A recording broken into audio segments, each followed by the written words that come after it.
right, I'm gonna hit the 30-second jump. We live, baby. Let's go.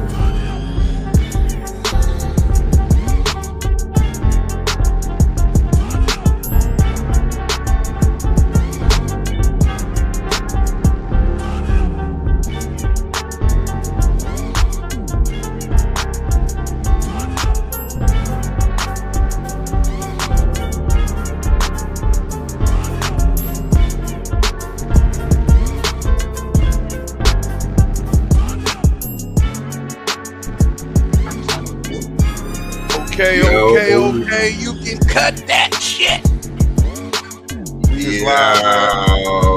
Building, man. There we go. Now I can hear. What's the word, everybody? What's the word, man? Welcome to another episode, another edition, another rendition, remix, however you want to put it. Spit your game, talk your shit, man. Saturday edition. This is what I don't know, maybe the second or third Saturday in a row. I don't know. Maybe something we can get used to. I don't know. But what's going on with it, man? My brother, man. Chef KG in the building, man. What's going on? What's popping? Man, nothing much. Another day in the life, man. Another day in the life. You know, but we're not by ourselves today. You know how we do it. Go to the first for a long time. I'm just here for a good time. Man, perfect time. My man Manny in the building. Shout out to Manny, man. I think that's matter of fact, nigga, that needs to be your slogan right there. You know what I'm saying? Straight up. I ain't here for a long time, I'm here for a good time, man. That needs to be your slogan, man. What's up, man? Welcome to the motherfucking platform once again, brother. Man, what we got going today? Hey, man, we got a jam-packed show today, man. Whoa. Hey, man, then last but not least, man, we got motherfucking Young Trey and I Sway in the building, man. Man. Salute. Always a blessing to be around y'all boy. You know what I'm saying? Even on the cast. You understand me? Yeah, man. No doubt, man. Country Cousin had to tap in all the way from Oak Cliff, man. You know what I'm saying? Yo, man. That's lit. Straight up. But how y'all brothers doing today, man? How y'all feeling, man? How's everything going? We great, man. We great. We chilling. God is great and the paper straight, man. Hey, man. And if it ain't never too late. Dig what I'm saying? we gonna earn that shit out. Facts. All right, no doubt, man. Well, let's since we got everybody on, man, I want to let's hop straight into it, man. Let's hop straight into it, bro. What's up, man? You gonna cue the music off, man? My man.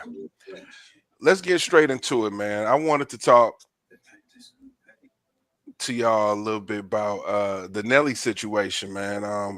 I know we brung it up, I believe, in the last episode, but since then he has since did a response. And KG, if I'm wrong, have we talked about the response yet? No. We ain't talked about the response, man. So I don't know if everybody's familiar with it. What's good with it? About that backlash stuff? Yeah, the backlash. Your ass is on chill mode. Boy, that nigga got some. I need some of that KG. That nigga there said, yeah. That nigga's hey, my man on Easy Street over there, man. He chilling, bro. Oh, shit. We ain't talked about that yet, KG, huh?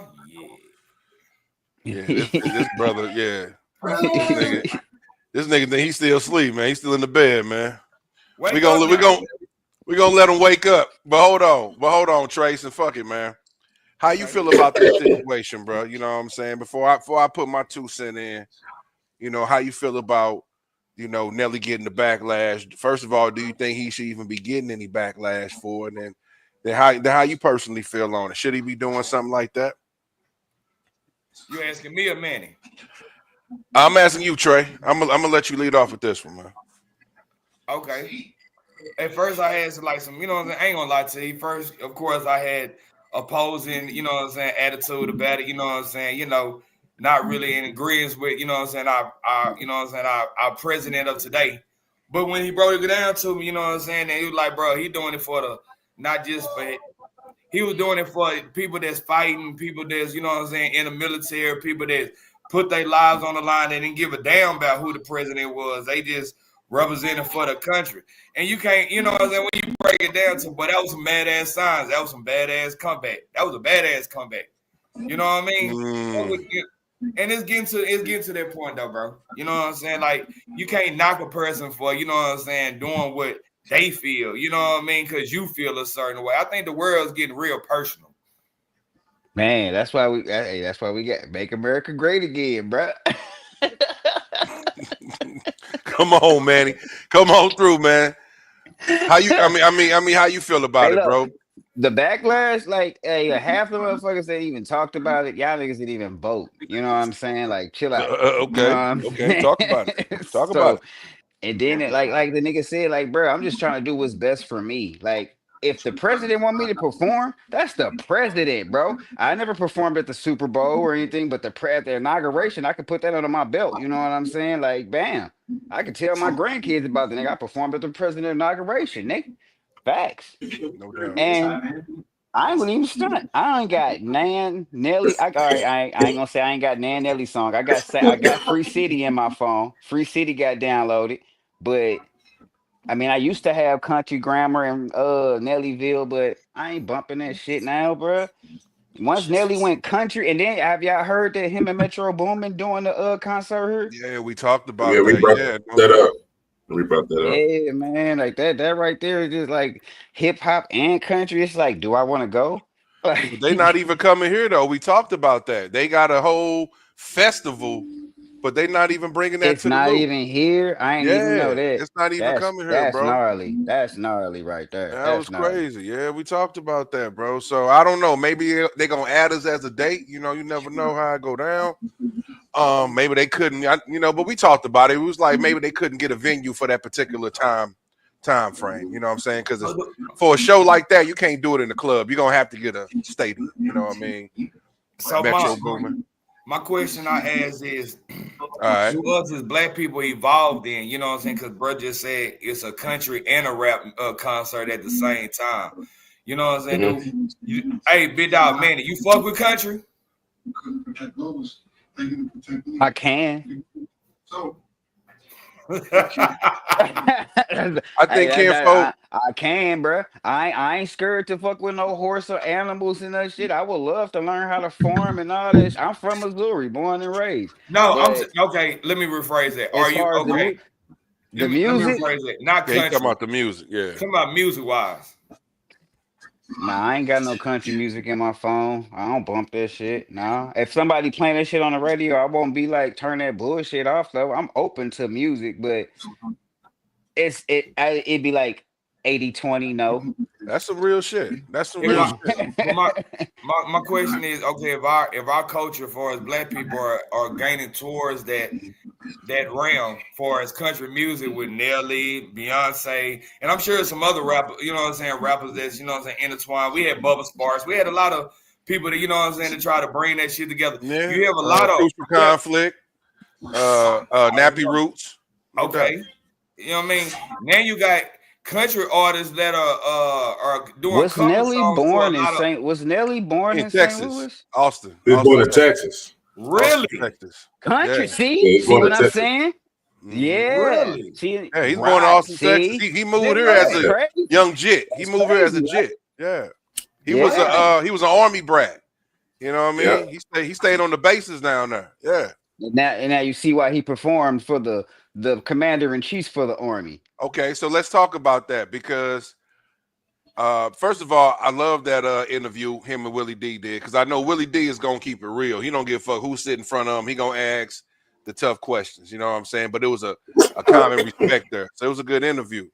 But as far as one of the reasons, Nelly says, because man, pretty much he a patriotic dude. He said my father served, my uncle served, my cousin served. It's like he got a long lineage of people who went to the army.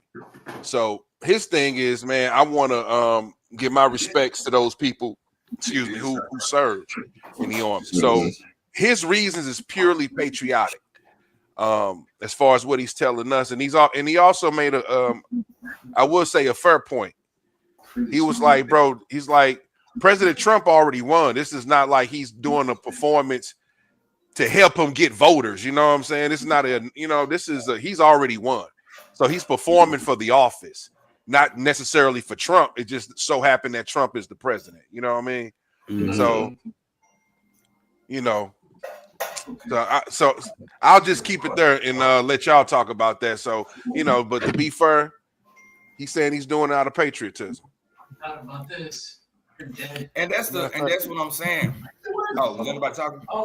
No, go ahead, bro. What I was saying is that's what I'm saying, bro. The world has got too personal. What the whole patriotic thing is, I have the right to do what I want to do in this country. I have the right to vote for who I want to vote. I have the right to speak on who I want to speak on publicly, whatever the case may be. You know what I'm saying? Freedom of press. I have that right as an individual, as an American individual. So why are we blacklashing black people for doing things that black people don't get the opportunity to do? Great motherfucking point, bro. Hey, we should have never let these women vote. Now I'm just playing. Oh my God, look at this nigga. This nigga. Hey, hold on, black sisters. I do not agree with that statement. But hold on, though. But hold on. That's a whole nother subject, and we can get into that. But hold on. But before we go there, I just wanted to say this. When you was talking about bringing another black man down, bro, we already seen that we can cancel people when they do performances for people we don't like. You know what I'm saying? Because we canceled Chrisette Michele, right? I ain't gonna say we because I didn't agree with that then. But she was canceled ultimately. And my question is, what did that change, man? The world got worse. You know what I'm saying? Us canceling celebrities is not going to move the needle none. That's why I'm like, why are people so geared up to cancel a Snoop, a Nelly, Soulja Boy, whoever the case may be? That is not going to move the needle, y'all. Straight up. I just think about canceling these niggas just for performance for the president. They already canceled people before in the past, bro. So people will do that. People will boycott your shows, not buy your products, I'm again, like Lou Joyner said, I am not racist. So, but I'm gonna say this. You know what I'm saying? I am not racist, but I will say this. I'll be honest with you. I don't feel like us as a culture have the power to truly cancel. I feel like other cultures have the power to combine together to cancel. Take example, the baby. You know what I'm saying? Black people didn't cancel him. America canceled him. He came at the most popular crowd right now, bro. He was tripping. I ain't gonna stunt. Yeah, you know what I mean? Speak your heart. He was Speak your truth, but my nigga, you should. I don't know. You know what I'm saying? Speak your truth, but I think it's a time and place for everything. But go ahead, Kinfo. What I'm saying is, bro, we be like, you know what I'm saying, that Uncle Tom, but you know what I'm saying, but the rest of the world that's not black can combine themselves together and say one word. Fuck that nigga. Facts. You dig what I'm saying? Facts. And that's just, unfortunately, that's how the cookie crumbles. But you know what? We give celebrities too much power, bro. Like when you look at statistics, bro, and I want to triple fact check these, but when I checked last though, when they was talking about the statistics on who voted for Trump, it was whites and Mexicans, you know what I'm saying? It wasn't really black people, you know what I mean? So even if Nelly would have did 1,000 songs for Trump, that wouldn't have moved the needle. It doesn't matter. You know what I'm saying? The people who wanted him in wanted him in. Right. You know what I'm saying? 90%, over 90% of women voted for Kamala, and over 98% of women voted for Kamala, and over 90% of men voted for Kamala. So it wasn't only 10% of black people voted for Trump, y'all. So we need to stop canceling black celebrities because they're not moving the needle, y'all. You know what I'm saying? How rich is Trump though, bro? It's all about money, right? It's all about money. How rich is that nigga? That nigga's been a celebrity all my life. I know Master P used to be like Donald Trump, blah, blah, blah. I used to see Donald Trump on wrestling when I was a kid. Turns out he ended up being the president and shit. Crazy to me, like watching it shit. Like now it's just like, it's all about money. It ain't the first time. I mean, look at Ronald Reagan. Not to break off into some crazy shit, but he was a movie actor before he was a movie star before he became a president. You feel me? For sure. So it ain't the first time a motherfucking person that was real popular in the public has became a became political figure. you know what I mean? What was that one guy that did that song with Cher? Babe. Sonny. Sonny, what was the name? Sonny Bono. Sonny Bono. Wasn't he he became a political figure? Yeah, he became like a governor or something. Yeah, he did. He took office. Yep. Yeah. And that nigga stopped his career like, fuck this. I ain't doing no more songs. Arnold Schwarzenegger. Arnold Schwarzenegger assassinated the biggest Crip in history. And he wasn't even born in America. You know what I'm saying? He wasn't like an American. He wasn't even born in America, so that's crazy. That nigga did. You see what I'm saying? Crazy. Talking about make America great again. Shit, look like America been doing just fine. Goddamn, all these other people. And you had spoken on something talking about Hispanics. You know what I'm saying? Had a high population of voting for Donald Trump. And I had actually listened to a few Hispanics, you know what I'm saying, speak on that subject. And their understanding was, I've had cousins to wait 10 years to get their green card. I've had, you know what I'm saying, I had to put my life on the line. You have Hispanics that fought for our country. You know what I'm saying? Then, you know, and so they like, bro, they did so much for this country. Now they don't want no outsiders. You know what I'm saying? They consider themselves true Americans.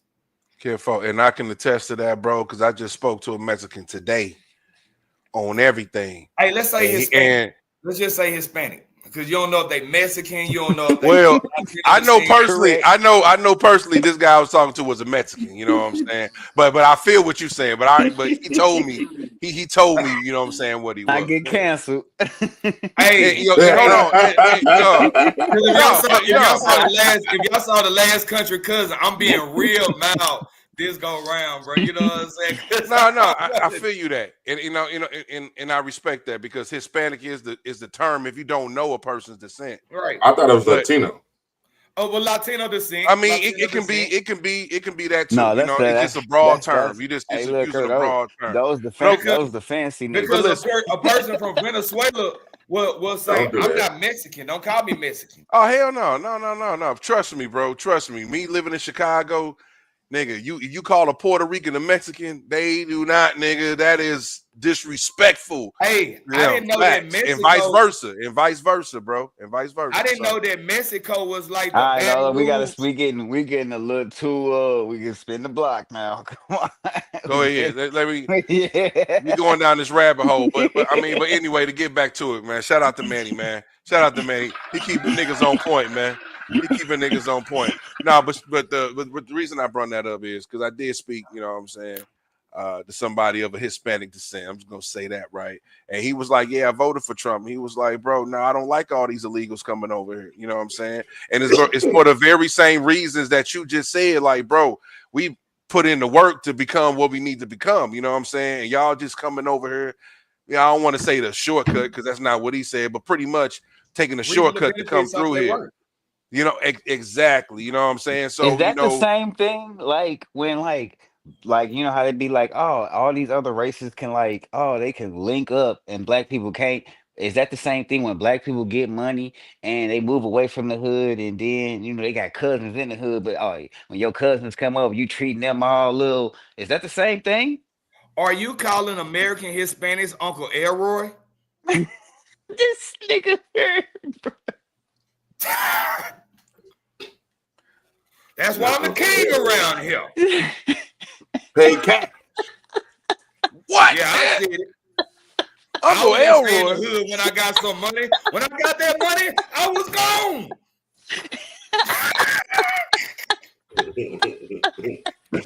Shout out to Uncle Elroy, man, because that nigga did put his foot down, motherfucker. No. Nigga, that's a rolling. Now it's a stolen. That was my nigga. Fuck no, bro. Come on, shit. But you know how niggas can move out the hood. Let's say a nigga get some money. I can't even get this shit off now, bro. Oh yeah, man. You on the line with a wild boy up there, man. This nigga hey, it's what it is. It's your country cousin, King Trey, bro. I try to be mild, you know what I'm saying, man. Fuck no. That was crazy. But that is the same. I know what he's trying to say though. No, it is the same. I just think people got more unity. You know what I'm saying? And I, you know, the reason is, bro, is because I believe they have more of a common goal. You know what I'm saying? They all trying to get out. So yeah, they willing to shit, dog, chill in the same spot, dog, to everybody get their money up. I think it's just that's how you build a village, man. Straight up, bro. Unity. So, But then when they get their money up, they still keep it in the family, bro. they keeping it in the family. Or they sending it back home. They sending it back home. We and they watch keep it in the family. movies, nigga. We watch movies like this and shows fucking Godfather, fucking all, and they keep it in the family. Everything, Scarface, they keep it in the family. And then I mean, they all right, boom. We got a BMF show, but we ain't got no BMF movie.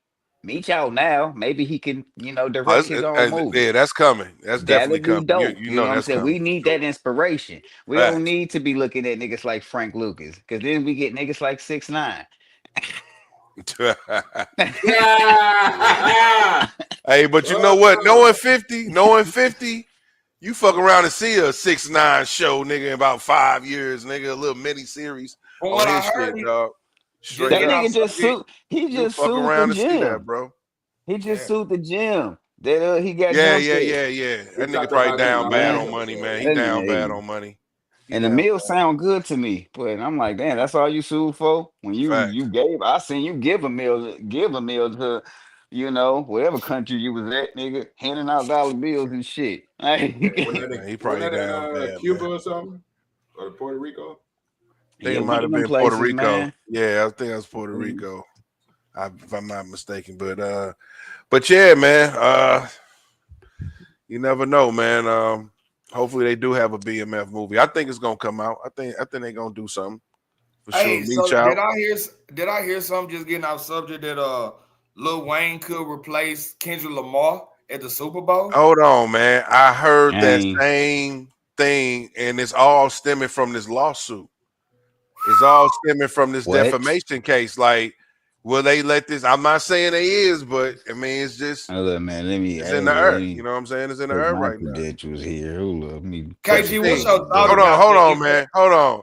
I gotta hear from Cool Side KG, man. What you think about that? Just smoking and shit. This nigga's just smoking. This motherfucker like he watching the Friday movie. This these niggas crazy. So y'all. And you holding that blunt like I Love Lucy did the cigarette. Ricky Ricardo, baby. Ricky Ricardo. You got KG Cardo in the building. Shots fired, my nigga. Shots fired. Now, you said the lawsuit. Now, what was pertaining to that? Now, tap into more what you was saying about that, Vinny. No, I was just saying read about that. Oh, okay. Well, I was just saying that there was rumblings that possibly Wayne could be looked as a replacement if they can't get this lawsuit business together, and if the NBA decides to pull out, like, hey man, we don't want to touch this, you know what I'm saying? So I mean, how you feel about that? Do you think the NFL is going to be bullied by a lawsuit, first of all, and if that is the case, do you think Wayne will be a good replacement? Wait. I don't think. I don't. I think the decision's already made. I think that is same thing. Hold on. I'm letting you talk. I'm sorry. My bad. I'm gonna mute me. I think the decision's already made. They've done X amount of dollars in promo. I don't think you're gonna get a half-ass show with trying to replace somebody saying Lil Wayne. Not saying that's not a good replacement, but you're gonna get a half-ass show. Plus, he's already on tour himself with the Hot Boy shit. That's gonna be a leather segment anyway. But bro, I don't think the NFL is gonna be like, yeah, we ain't rocking with him because, bro, Apple's involved. Who else is the sponsors? Apple. They didn't put, and then they added SZA to that motherfucker. So hold on, bro. I don't think they doing. I think that might be just because of the, like you say, the rumblings from the lawsuit. But I personally don't see the NFL putting on no half-ass halftime show because you don't have time to what's today? Today is what, the 25th? Nigga, you got literally 2.5 weeks, 2 weeks and a day. Yeah. You think they'll get Lil Wayne to do that when he's on his own shit? You know what I'm saying? With the hot boy, like, nah, man. Man, Lil Wayne been for a Super Bowl, probably Lil Wayne probably. So I've been waiting for this my whole life. But still, he's prepping for his own tour, so it would be a half-ass performance, in my opinion. In February, though. That's 2 weeks, bro. No, mid-February. But you know what? I mean, not to cut y'all off though, but him prepping for his own tour is actually good in a way because he's kind of getting in game time mode. You know what I mean? He's working, he's working with his guys, things of that nature, figuring out how they gonna do it. So no, I'm just saying. I mean, it's different if the nigga was just sitting at home, you know what I'm saying, and just chilling on the couch. But he's actually confirmed, or is this just talk? This is actually confirmed, or is this something that y'all read? No, this is just rumblings. This is just rumblings, man. It's just nah. I don't think that's gonna happen. I don't think it's gonna happen either, but I wouldn't be surprised to see Lil Wayne. But at the same time, though, it's not as if the NFL is above the law. You understand that, though, right? So if there is certain songs that he's saying he can't do, I think we'll probably see that happen more than Kendrick getting took off the show. You know what I'm saying? He might not just be able to do Not Like Us. That's all I'm thinking. You know, that's it. He just probably won't be able to do that song. You know what I'm saying? That's more because the NFL don't want to get into it. The NFL don't want to get into it now. They, but that's more of an easy fix versus like trying to find a whole nother act. Facts. That's what I'm saying. Facts. I don't think. I mean, just like you said in the beginning, dog. You said promo. I just saw another commercial where them niggas spilled like Gatorade on top of Kendrick. So I just seen another commercial for it. So they done spent millions of dollars in promo already. Bro, they've been promoing since November. If I'm not mistaken. Yeah, like facts. October, November, when they first announced, when he was sitting on the little American flag in the background, and Apple was the main sponsor, like Kendrick's headlining. Yeah, he had like three little commercials like that. Yeah, because that one commercial, he took the shot at Drake. It was like no do-overs or something. What was like? Yeah. I forgot that. I forgot what he said. Bro, like, they're not gonna go back on all that promotion and then face all the backlash from the people at the same time and give a half-ass show. No. Like, I ain't never seen homie perform. I ain't gonna stop. I ain't never seen a big artist perform. And I know people get starstruck. Like a big artist. Like, shit. Niggas used to fucking damn near die when they seen Michael Jackson. I don't understand how.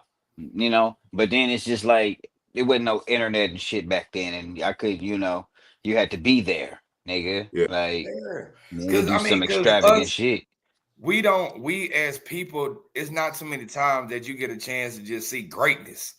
You know what I'm saying? Right. So you know what I'm saying? It kind of hits different. Now I'm gonna give.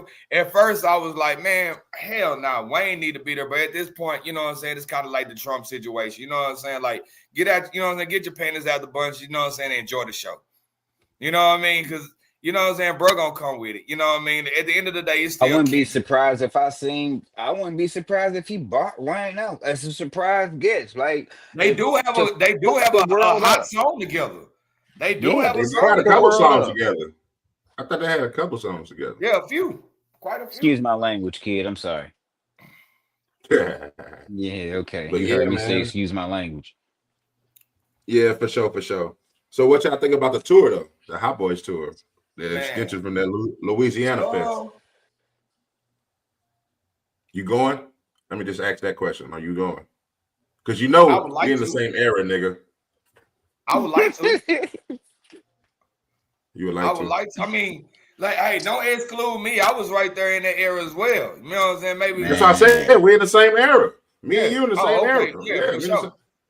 For sure. I was, you know what I'm saying? Like, I would love to see that. You know what I'm saying? And Trey, you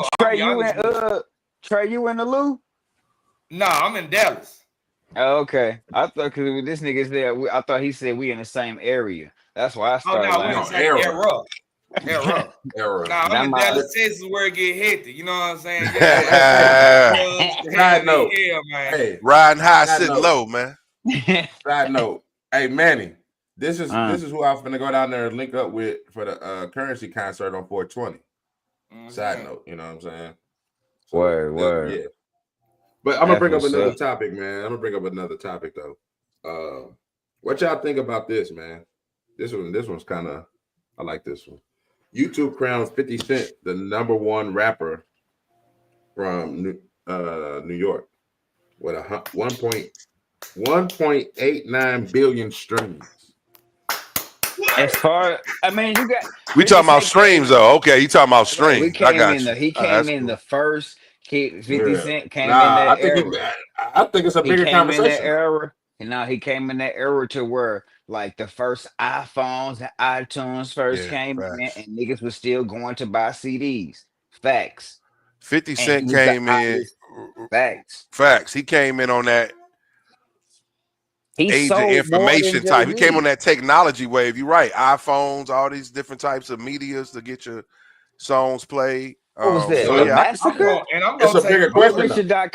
Get Rich or Die Trying. Yeah. it makes sense. That was crazy, bro. Get Rich or Die Trying. Everybody Is went he crazy for the that. biggest rapper coming out of New York though? Because I seen this on. Come on, Yes. though. We talking about are we talking about stats? Yes, on paper, yes, but we talking about like. I think you still got Biggie as regarded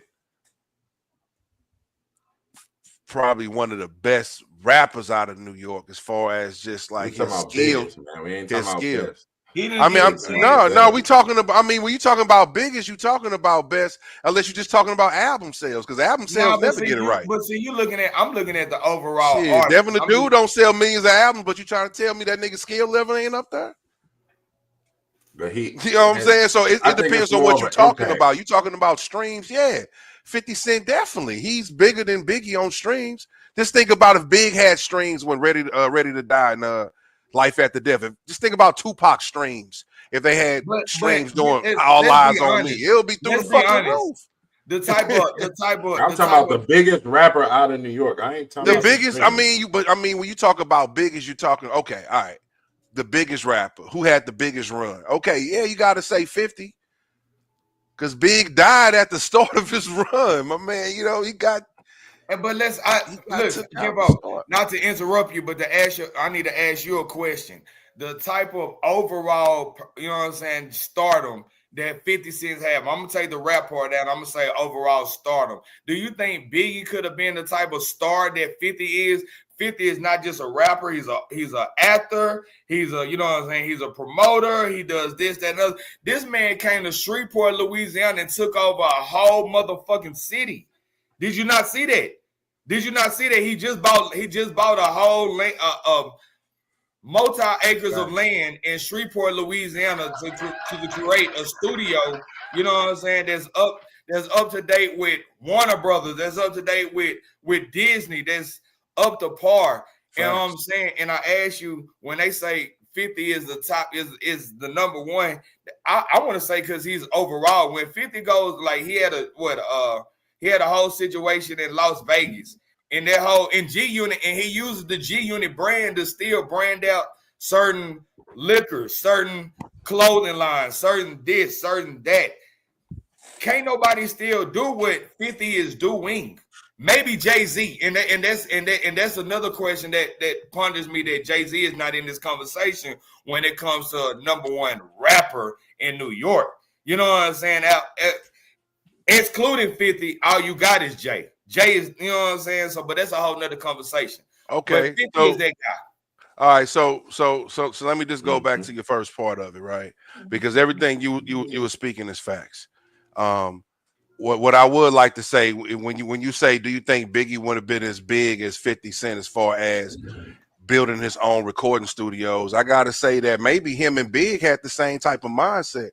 We was just talking about last week how 50 Cent was able to put G Unit on because instead of doing his second album, he put his boys on. That's the same mindset 50 had. I mean, Biggie had. Biggie put on Junior Mafia before he dropped Life After Death. he was already making sure they was in position. So I I mean, can but see. let's I'm be just saying. honest, I can life see. after death, he was dead. He was Well, dead. no, I when mean, life after death. hey, I'm strictly talking about mindset and thinking more outside the box. I can definitely Okay. see, because you know what I mean. The rumblings was that Biggie was trying to get his own record label. He was trying to get off Bad Boy. You know what I mean? So I definitely see him having that foresight. I think he understood about ownership. You know what I mean? He started to realize, like, yo, man, shit, I'm getting fucked over here, man. This nigga got my publishing. This nigga got all this shit. You know what I'm saying? So he was trying to break away with that. And that's the reason why he didn't let Junior Mafia sign to Bad Boy. That's why he was like, that's not a Bad Boy. no, they signed the Undears with Lance Rivera. That was by design. And guess who Biggie first artist was? His second Lil' artist Kim. he was gonna sign. Cameron, nigga. Really? Yes. Yeah, you ain't know that? That's why Cameron's first album is under Undears because, listen, Lance Rivera. I didn't know that. I didn't know that Cameron. I didn't even know Cameron knew Biggie. Listen, dog. Cameron met Biggie one time before he died, bro. And Biggie heard him freestyle. He was like, "Bro, I'm gonna sign you to motherfucking I got a new label coming. I'm gonna sign you." So when Cameron got signed, Biggie was already dead. Is this something that I can look up? Is these facts? Yeah, it's on Drink Champs. You can, it's on Drink Champs. Lance, you can look up Lance. Cameron said it plenty of times. Yeah, and Cameron said it. It's right. Cameron said it too. But all I'm saying is Lance Rivera honored Biggie's wish because he didn't have to sign Cameron, but he was like, bro, since Biggie said sign you, bro, I'ma sign you. So yeah, I'm saying Biggie had that foresight, bro. He had that. I think he would have came up with his own movie show production company. To be honest, that's natural. I think, especially Tupac. Let me look at Tupac. Tupac was becoming a big time actor. You don't think Tupac would have had the foresight of, man, I need to build my own studio? Tupac as a thespian. Biggie wasn't no thespian. Biggie was a street nigga. So of course Pac had a different mindset when it came to the acting shit. I mean, Biggie was a street nigga, dog. Biggie was a hustler, bro. It's a difference. Facts. It's a difference between a street nigga that only sees himself in the street, my G. It's different than when you hustle because you got a goal in mind. You know what I mean? It's a difference. Right. Biggie was a hustler. I don't see 50 Cent is a hustler. 50 Cent a street nigga too, my G. I mean, you had like 50 Cent one in these streets. You had like Boo Boo one in these streets, nigga, causing havoc on these motherfuckers. I just don't see right. Biggie taking it to where 50 did. That's all I'm saying. And I can agree to that. I can agree to that. I just don't see why y'all don't see that, bro. I feel you, bro. I just don't see how y'all don't see it. I mean, it's hypothetical, everybody, because he passed away. But when I just talk about the things, the footprints he did do, you know what I'm saying? He was following in the same footsteps, or you could say 50 was following the same footsteps as a Biggie on how they move. I would have said Pac. I would have said Pac because if you look at, so you had 50 Cent, you had Tupac, you had G Unit, you had Outlaws, you got movies, you got an actor, Like, you know what I'm saying? It would have been better. There you go. You know what I'm saying? It would have been a better scenario if you had. I mean, but you act like only one person. I'm not saying that Pac would have did it first, but you act as if Biggie couldn't see that. Like, damn, I want my own movie company too. I've never seen Lil' Kim in the movie. I've never seen anybody in. You talking about their actors? I mean, have you seen the Outlaws in the movie? When last time you seen Idi Amin in the movie? When you seen Napoleon in the movie? What we talking about here? Y'all niggas, hey, don't move the goalposts back. I mean, we can all agree to disagree. I mean, I feel, but I do see Big and Pac elevating and doing something that was outside the realm because them boys was already doing that in the beginning. You know what I'm saying? And they short lives. You're right. In short lives, they was already doing things that the normal rapper wasn't doing. Because would you consider Hypnotize a short movie? That's what I'm saying. Listen, this nigga Big was given all of the when it came down to the video ideas, all that was Big, bro. Yeah, the cinematography, that's a mini movie right there. Facts. Them niggas had cut scenes where the beat went off and them niggas Puff was over there reversing in the Bentley. The going 60 reversing, my nigga. You know what I'm saying? Was the brilliant part about that era was everybody was doing that? Because you had, you know what I'm saying? You mean if you think about it, you know, you had Snoop Dogg had what was that? Murder Was the Case. That was a movie. Fact. You know what I'm saying? Then you know what I'm saying, Jay-Z did, you know what I'm saying, what The Streets Are Watching, which was, you know what I'm saying, also a video / movie. So I want to say at that era, everybody was really kind of doing that. Michael Jackson kind of started that, you know what I'm saying, with Do You Remember the Times? You know what I'm saying? But most of his videos was like with Thriller. Thriller, nigga. Yeah, Thriller for sure. Yeah, you know what I mean? Longest music video ever, nigga, 15 minutes. Yeah, so maybe that was just the error of that time. So I still can't give Biggie the whole. I can't give Biggie the all that because I want to say everybody was doing that at that time. Master P kind of took that and ran with it to a whole nother level. You know what I mean? Yeah, I'm not giving Biggie the first of nothing. You know what I mean? I'm not saying that at all. I'm not saying that he wasn't influenced by people. Of course. You know what I'm saying? It was a lot. It's a lot of rappers before Big even stepped on the scene. We talking about 94. KG, you know they sure rap was going down in the 80s. So it was a lot of rappers before Big. Facts. KG, that shirt that you're wearing, you know that's a real picture? Yeah, I know. That's why I did that. That's a real picture. No, nigga, I know. That's why I did that. Nigga, I know. Yeah, I didn't know that Mike was down with Neighborhood. Yeah, nigga. I didn't know that. A real picture, nigga. Yeah. I heard DJ Quick was talking about it. He was like, I'm just getting off subject until we get to another subject. But you know what I'm saying? I heard DJ Quick was like, if you look at Michael Jackson videos, it wasn't really blood or Pyru friendly. It was a lot of Crips in his video. And I never realized that until, you know what I'm saying, I started like watching his old videos. Like these guys are dancers, but this is LA where they doing break dancing and all type of other stuff. So in the culture. Yeah, that's crazy you got that shirt on. I just had to, you know what I'm saying, peep that out. I did that for a reason, nigga. This is by design, my nigga. You know what I mean? Straight up. Shout out to all the homies, you know what I'm saying? You know, shout out to the land. No doubt.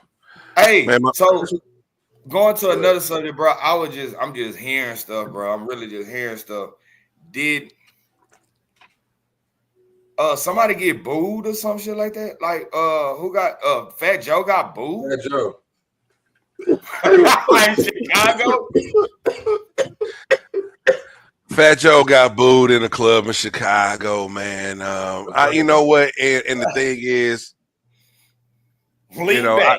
thing is, I saw the video and I was kind of like, are these boos? Are these boos for real? Are these boos AI? The boos kind of sound weird. It's a weird boo.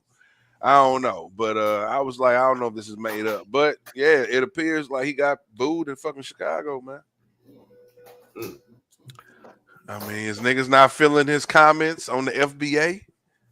You know what I'm saying? I don't know, bro. That's another person that's, you know what I'm saying, has a big figure on the internet right now. His words, anything that he could say can be used against him. Yeah. Right now, all eyes on Fat Joe, man. He really got to kind of be careful how he move, but I think it'll blow over. You know what I'm saying? I think he just got to stay out the press because he doesn't really have that PR ability. He kind of just speaks his mind when he's on these platforms. It's crack. It's Joe Crack. Crack. You know what I mean? He never really been muted. You know, I mean, he's gotten better over time, but he's still that nigga that'll just, you know, speak without doing his research. You know, I just think he kind of spoke out of turn on some things, but I think he'll be okay. I think he'll blow over. You know, I think in another week, people gonna forget all about this shit. I think a lot of people have forgot about it. Yeah, niggas in Chicago. Not niggas in Chicago. Niggas in Chicago got a grudge. But my thing is, why would you buy tickets to go see somebody you gonna boo? You know what I'm saying? Like, boo this man. But like, thank you. I got some racks from your ass. It's just to me, it don't make. I don't know. Maybe just to make an internet moment, like what happened. It went viral. Mm-hmm. Everybody talking about this shit. Now I got some Texas questions I gotta ask. Now I'm, you know what I'm saying, and this really a touchy subject, and I gotta ask this. Oh shit! What the fuck happened to Chad, man? I'm hearing things. You been watching the videos, the interviews? Man, what the hell? Talking about Pimp C, man. Man, listen, bro. Rest in peace, Chad Butler. You know what I'm saying? Sweet James Jones. Going on with Chad, man. So I think I saw. Are you referring to that interview? I think it might have been his people's or his cousin or something talking about he was murdered. Edgar was on the boat. That's him, nigga. When he said Edgar's on the boat, that's the nigga in the interview. And the nigga that he talking to is the when he's like, my man Bobo baby died in the house fire. That's the nigga that's speaking to him. If y'all watching the same interview that I watched, that's Bobo and Edgar. All right, so is the interview talking about where he was talking about how it was supposed to be a couple girls in the room and there was another dude in the room? Yeah. They gave him some kind of poison or some kind of shit in his drink. So all right. After the fact, he's yeah. So right. So the situation was Pimp C went to the bathroom or something. And he like told the girl, "Hey man, I'm gonna play a little joke on Pimp C. I'm gonna put something." Yeah. Okay, we talking about the same guy. All right, yeah. So yeah, that was. I was like, damn, like that was all new news because when I first heard the story break, they were just talking about it was some girls in the room. You know, I never knew about a dude being there, another guy being there. You know what I'm saying? So I'm like, oh shit. They call him Buddy or some shit. Named Buddy or something. Yeah. They did refer to him as Buddy. So I don't know, Trey. I mean, nigga, you definitely more so in the proximity, man. What you heard about that, bro? Because I hate to hear any foul business on Pimp C, man. You talking about? Just like one of the best ever. You know, just his name was his name, bro. You know what I'm saying? And it's tarnishing, bro. That's painful to hear, bro. That's painful to hear. I ain't gonna even lie to you. It's weird. It's weird. You know what I mean? Because you hear so much against that shit. You know what I'm saying? And to hear, you know what I'm saying, like that could be a possibility. There was some other stuff going on. It's, bro. I don't know. It's weird. That's all I can say. Heard that shit. I was blown away because I had no knowledge of the shit. Like you said, like another man being in the room and then trying to play a joke on him. And then after he did that shit, he like started coughing up or spitting up blood. Nigga, that ain't no motherfucking joke. Right. You know what I'm saying? That's crazy. That ain't no motherfucking joke, dog. Like with friends like that, who needs enemies, man? You know what I'm saying? Man. That's just like I hate to say this, but just like Rich Homie, saying that, his brother had saw him in the kitchen, you know what I'm saying, with vomiting food out his mouth and shit. He just put him on the couch. Like if I see my brother on the floor with food coming out his mouth, my nigga, that's the last place I'm gonna put you on the couch. You know what I'm saying? You know what I'm saying? I'm taking you to the hospital. Like that's some weird shit right there. That's not normal. You know what I'm saying? I can see motherfuckers fucked up, but now when you know what I'm saying, it's just Vinny, you gotta ask yourself though. That must have happened before. Exactly. For him to, if that's what happened, that must have happened before, my nigga. For you to be so casual just to do that. You know what I'm saying? You can't just trip off and like, okay, he just put him on the couch, probably ignorant of it. Like, that probably happened before. But you know what your brother into, though, bro. You know what your brother into is different from him being drunk. That's what I'm saying. It's not like he's drunk, my nigga. You know that he's on different shit. You know what I'm saying? Like, you know what I mean? I would be real surprised if his brother didn't know anything about, you know what I'm saying, any type of drugs. I would be greatly surprised. I think for you, it's not normal to have a nigga on the floor with food on his mouth, but it's not the norm, my nigga. I think for you, Ken, because you're your brother's keeper, so it hit different. You know what I'm saying? Like you messing out all. You ain't playing no games like that. You going straight to see what the fuck going on. Some motherfuckers be like, you know what I'm saying? Hey man, he be all right. Give him some water. That's what I'm saying. I'm just saying, but that's not a good enough logic to, you know what I'm saying? Especially I can like I say, bro, if it's drinking, I feel that. But if you know your man is on drugs, my G, you know what I'm saying? Because I personally had a homeboy, dog, that passed away right on the couch. Everybody thought he was asleep. You know what I'm saying? Straight up. Like, sometimes you just need to go ahead and make sure your guy okay. Don't just say, oh, he'll be all right. But it is what it is, man. You know they say. I think so. I mean, y'all saying that old boy said he thought it was a joke. This nigga coughing up blood, so that's cool too. You just let your man cough up blood and just be like, oh, he'll be all right. I never said he said it was a joke. That's the same rationale. Coughing mean, up it blood and gotta- coughing it up had to- food. That's the same had rationale. to- buddy. It had to have happened before for him to do that. That's all I'm saying. I don't think that was the feel you. first time. Okay, no doubt, man. That's crazy work. That's diabolical, as we see. That led to diabolical results. That's diabolical, my nigga. I don't care if I I'm see a not nigga saying he was hemorrhaging right. 50 I'm not saying he was wrong, 50 but I'm times and take saying you to the hospital, my nigga. That's just crazy. I don't Like a give a fuck. motherfucker. Put you Nigga, on. I'll just send you I'll send you my gas bill, nigga, later, nigga. But I'll send you my cash app request later, nigga. But you know, man, we gotta do better, man. But ultimately, man, we lost two giants of their era. We lost Pimp C, which I think is just a Mount Rushmore figure, you know. And you know, that's crazy, dog. If somebody knew that this man's life could have been saved, you know what I'm saying? That's crazy, Man. bro. That's crazy.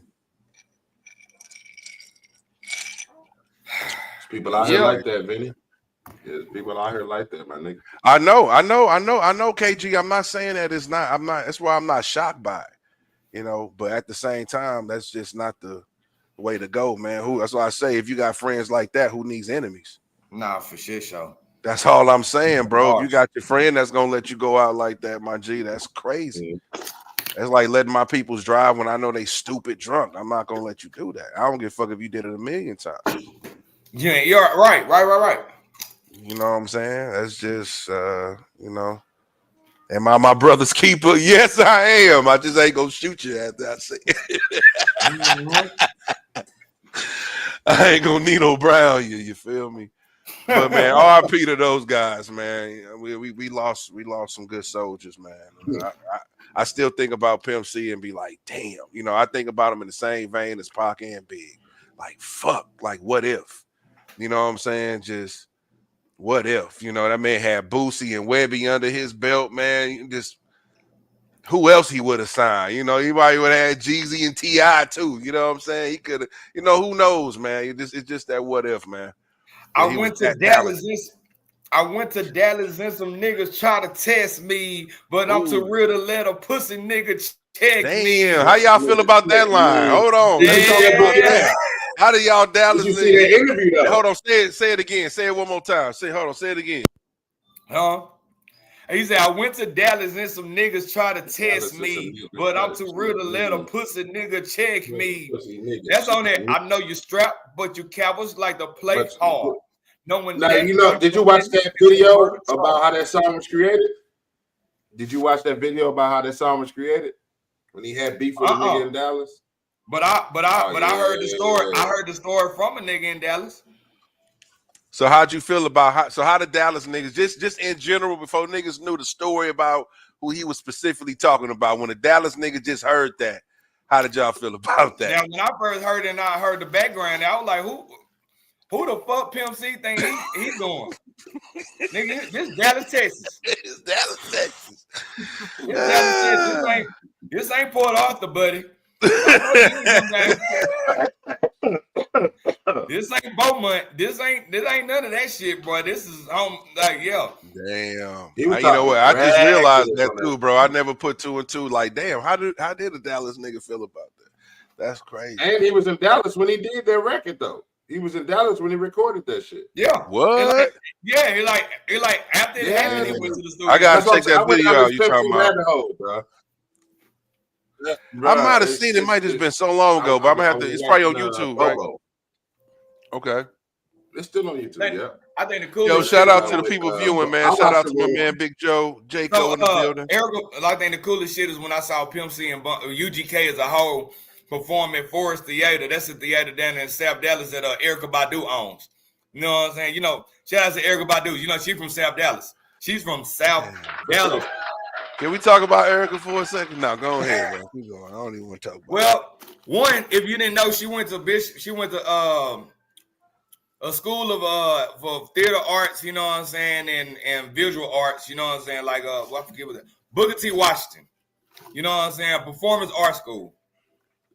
You know what I mean? She got the biggest butt and I Damn, love it. that's the biggest. And we're not straying away from this Pimp C shit though. So anyway, back. Hold on, I got a whole nother angle on this Pimp C shit that I'm glad you brung that up, because I wanted to put down on y'all. And it comes from Jaguar Wright.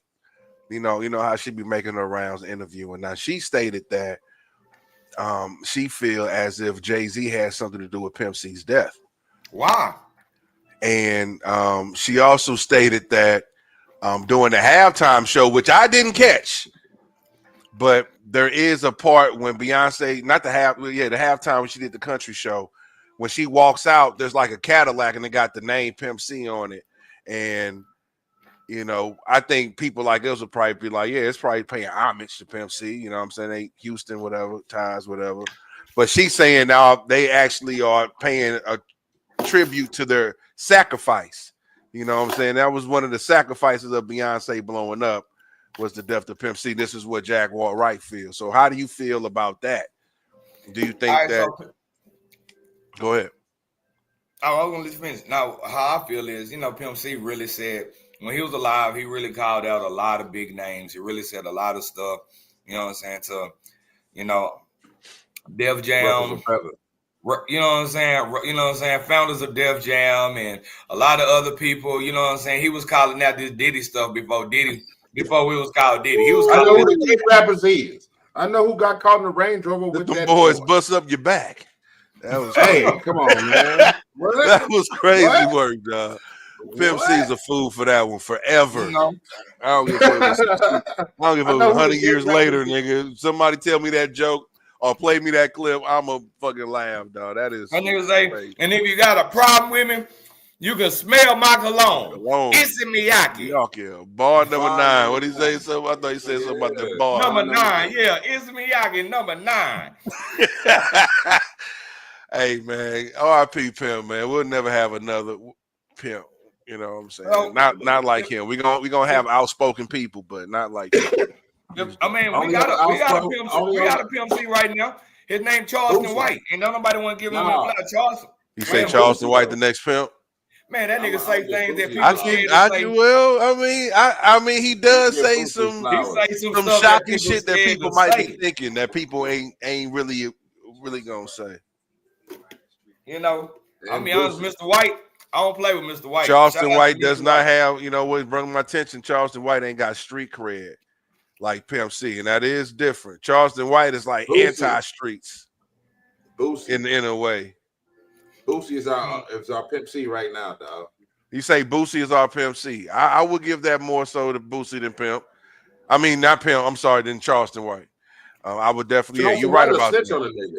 Pimp That's C what was I'm on that saying. shit. That's yes. Pimp C ain't He snitching. straight say, "I will call the police, nigga, and get this nigga off the street," or blah blah blah. Wooty woo. And that's what Like, makes no, him sort of Pimp was on untouchable. Not untouchable, but people don't fuck with Charleston because they know that he will bring in the laws. Like he will file a statement.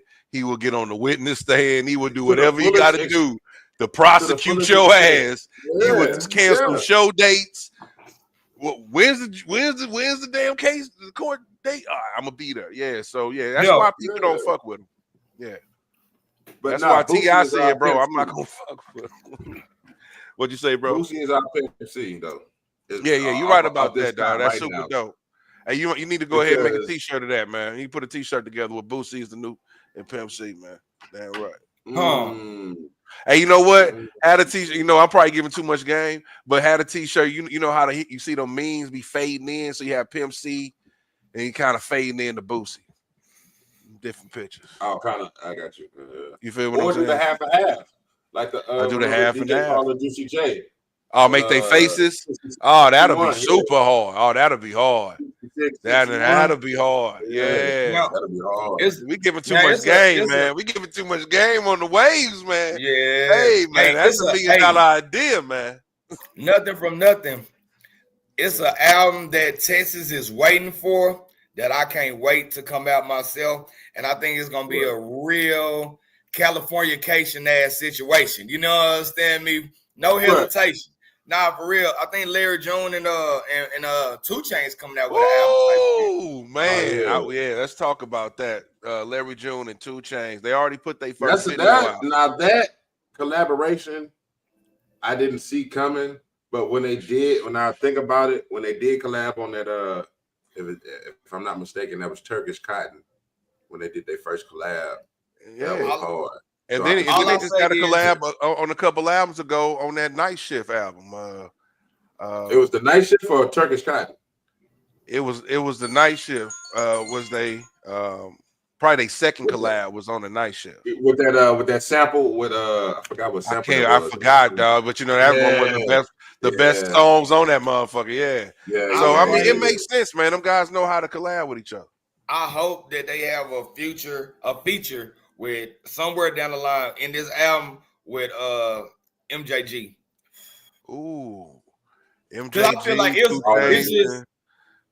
been too long. You know what I'm saying? I heard that. Watch this MJG though. Why not the whole ball and G, man? You probably get it's something about that element. Yeah, them niggas working hard these days, man. Listen, when I heard that Money on the Floor, you know what I'm saying? With Money on the Floor, that was fun. Big Crit.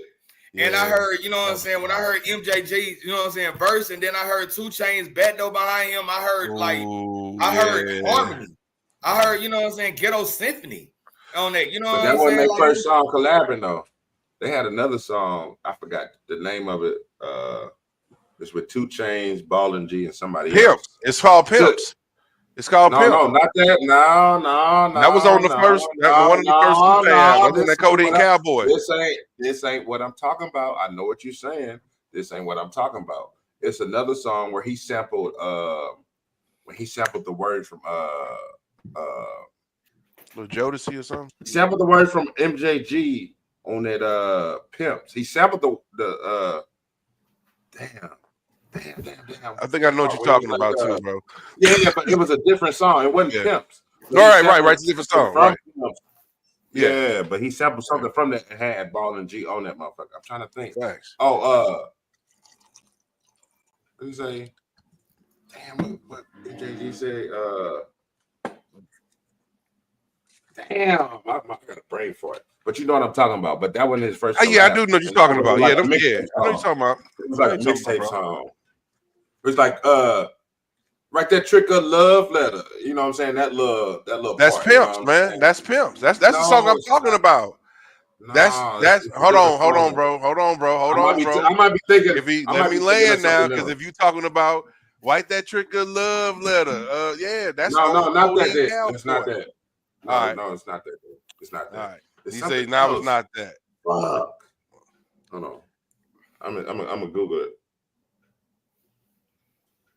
Because that shit was dope. And I was like, damn, okay. I even pimp in my sleep. Nah, I know what you're talking about. I ain't talking about that. But that's not with 8Ball and MJG though. That's with Bun B. He has a song with 8Ball and MJG though. He sampled them. That's hold on. Not Money on the Floor. What the fuck was the name? Boys be on them strikes, nigga. You played this song at 15 seconds in there. I'm like, God damn, them motherfuckers be snooping on our little podcast. Nah, ain't no little in front of it. It's the big podcast. All right, damn, what's the name of that song, dog? Well, why you thinking about that? Why are you thinking about that, man? But yeah, that's gonna be them two together. You know what I'm saying? But we talking about Larry Jones too. Let's talk about Larry Jones. See, you know what I'm saying? Like the Aries brother, nigga. Come on, man. Hey. Well, yeah, getting back to that, bro. Getting back to that, and I think it's gonna be produced by Alchemist as well. For sure. So I just think, I don't know if y'all seen the first video, but bruh, the song is crazy. 2 Chainz killed that motherfucker, bro. They just dropped it last week, bro. So yeah, if they got bangers like that, it's gonna be up there for album of the year. Good job, Larry. But Larry been hitting them out the park for the last 4 or 5 years, man. Facts. No, longer than that. Longer than No. Hold on. Before I'm not saying that he ain't been popping for just 4 or 5 years, but I'm talking about when he's been having debatable albums with some of the big dogs. If you ask in my opinion, I think he has matured his style. He done found his lane, and now he's able to work with all types of producers. So yeah, bro.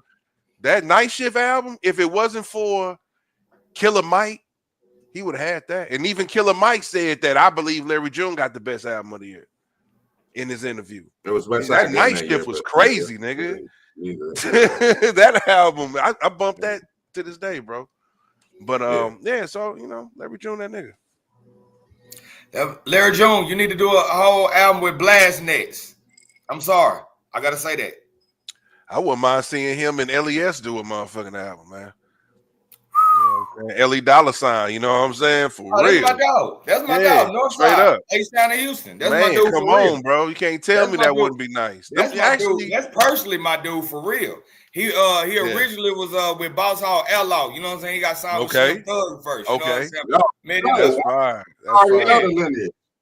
And he was signed with Currency too. Yeah, his first mixtape was. That's when I got here too. I know all that. His first mixtape was with my dude DJ Mr. Rogers. You know what I'm saying? They was at I've the heard Blue of him. House. You know what I'm saying? Doing the whole situation. Yeah. I already heard. Yeah. That's fine. Yeah, Ellie Dollar Sign super dope, man. I just think they got that same vibe. Dollar. You know what? Them niggas need to do a whole compilation, dog. All them niggas, Dom Kennedy, Ellie Dollar Sign, Larry June, Currency, Jay Worthy. All them niggas just need to go ahead and do a motherfucking We All in the Same Gang album, nigga, and just kill it. You know what I'm saying? Straight up. Tell y'all, I'm gonna give y'all some heads up right now. Dallas is back on top. We got the whole. You gotta speak on that, man. You gotta speak on that. I already know what you're finna say. We got the whole city in the choke. We got the whole world in the chokehold right now. The city is going crazy. Yo Gotti's still here. Yeah. Yeah. I already knew what he was talking about.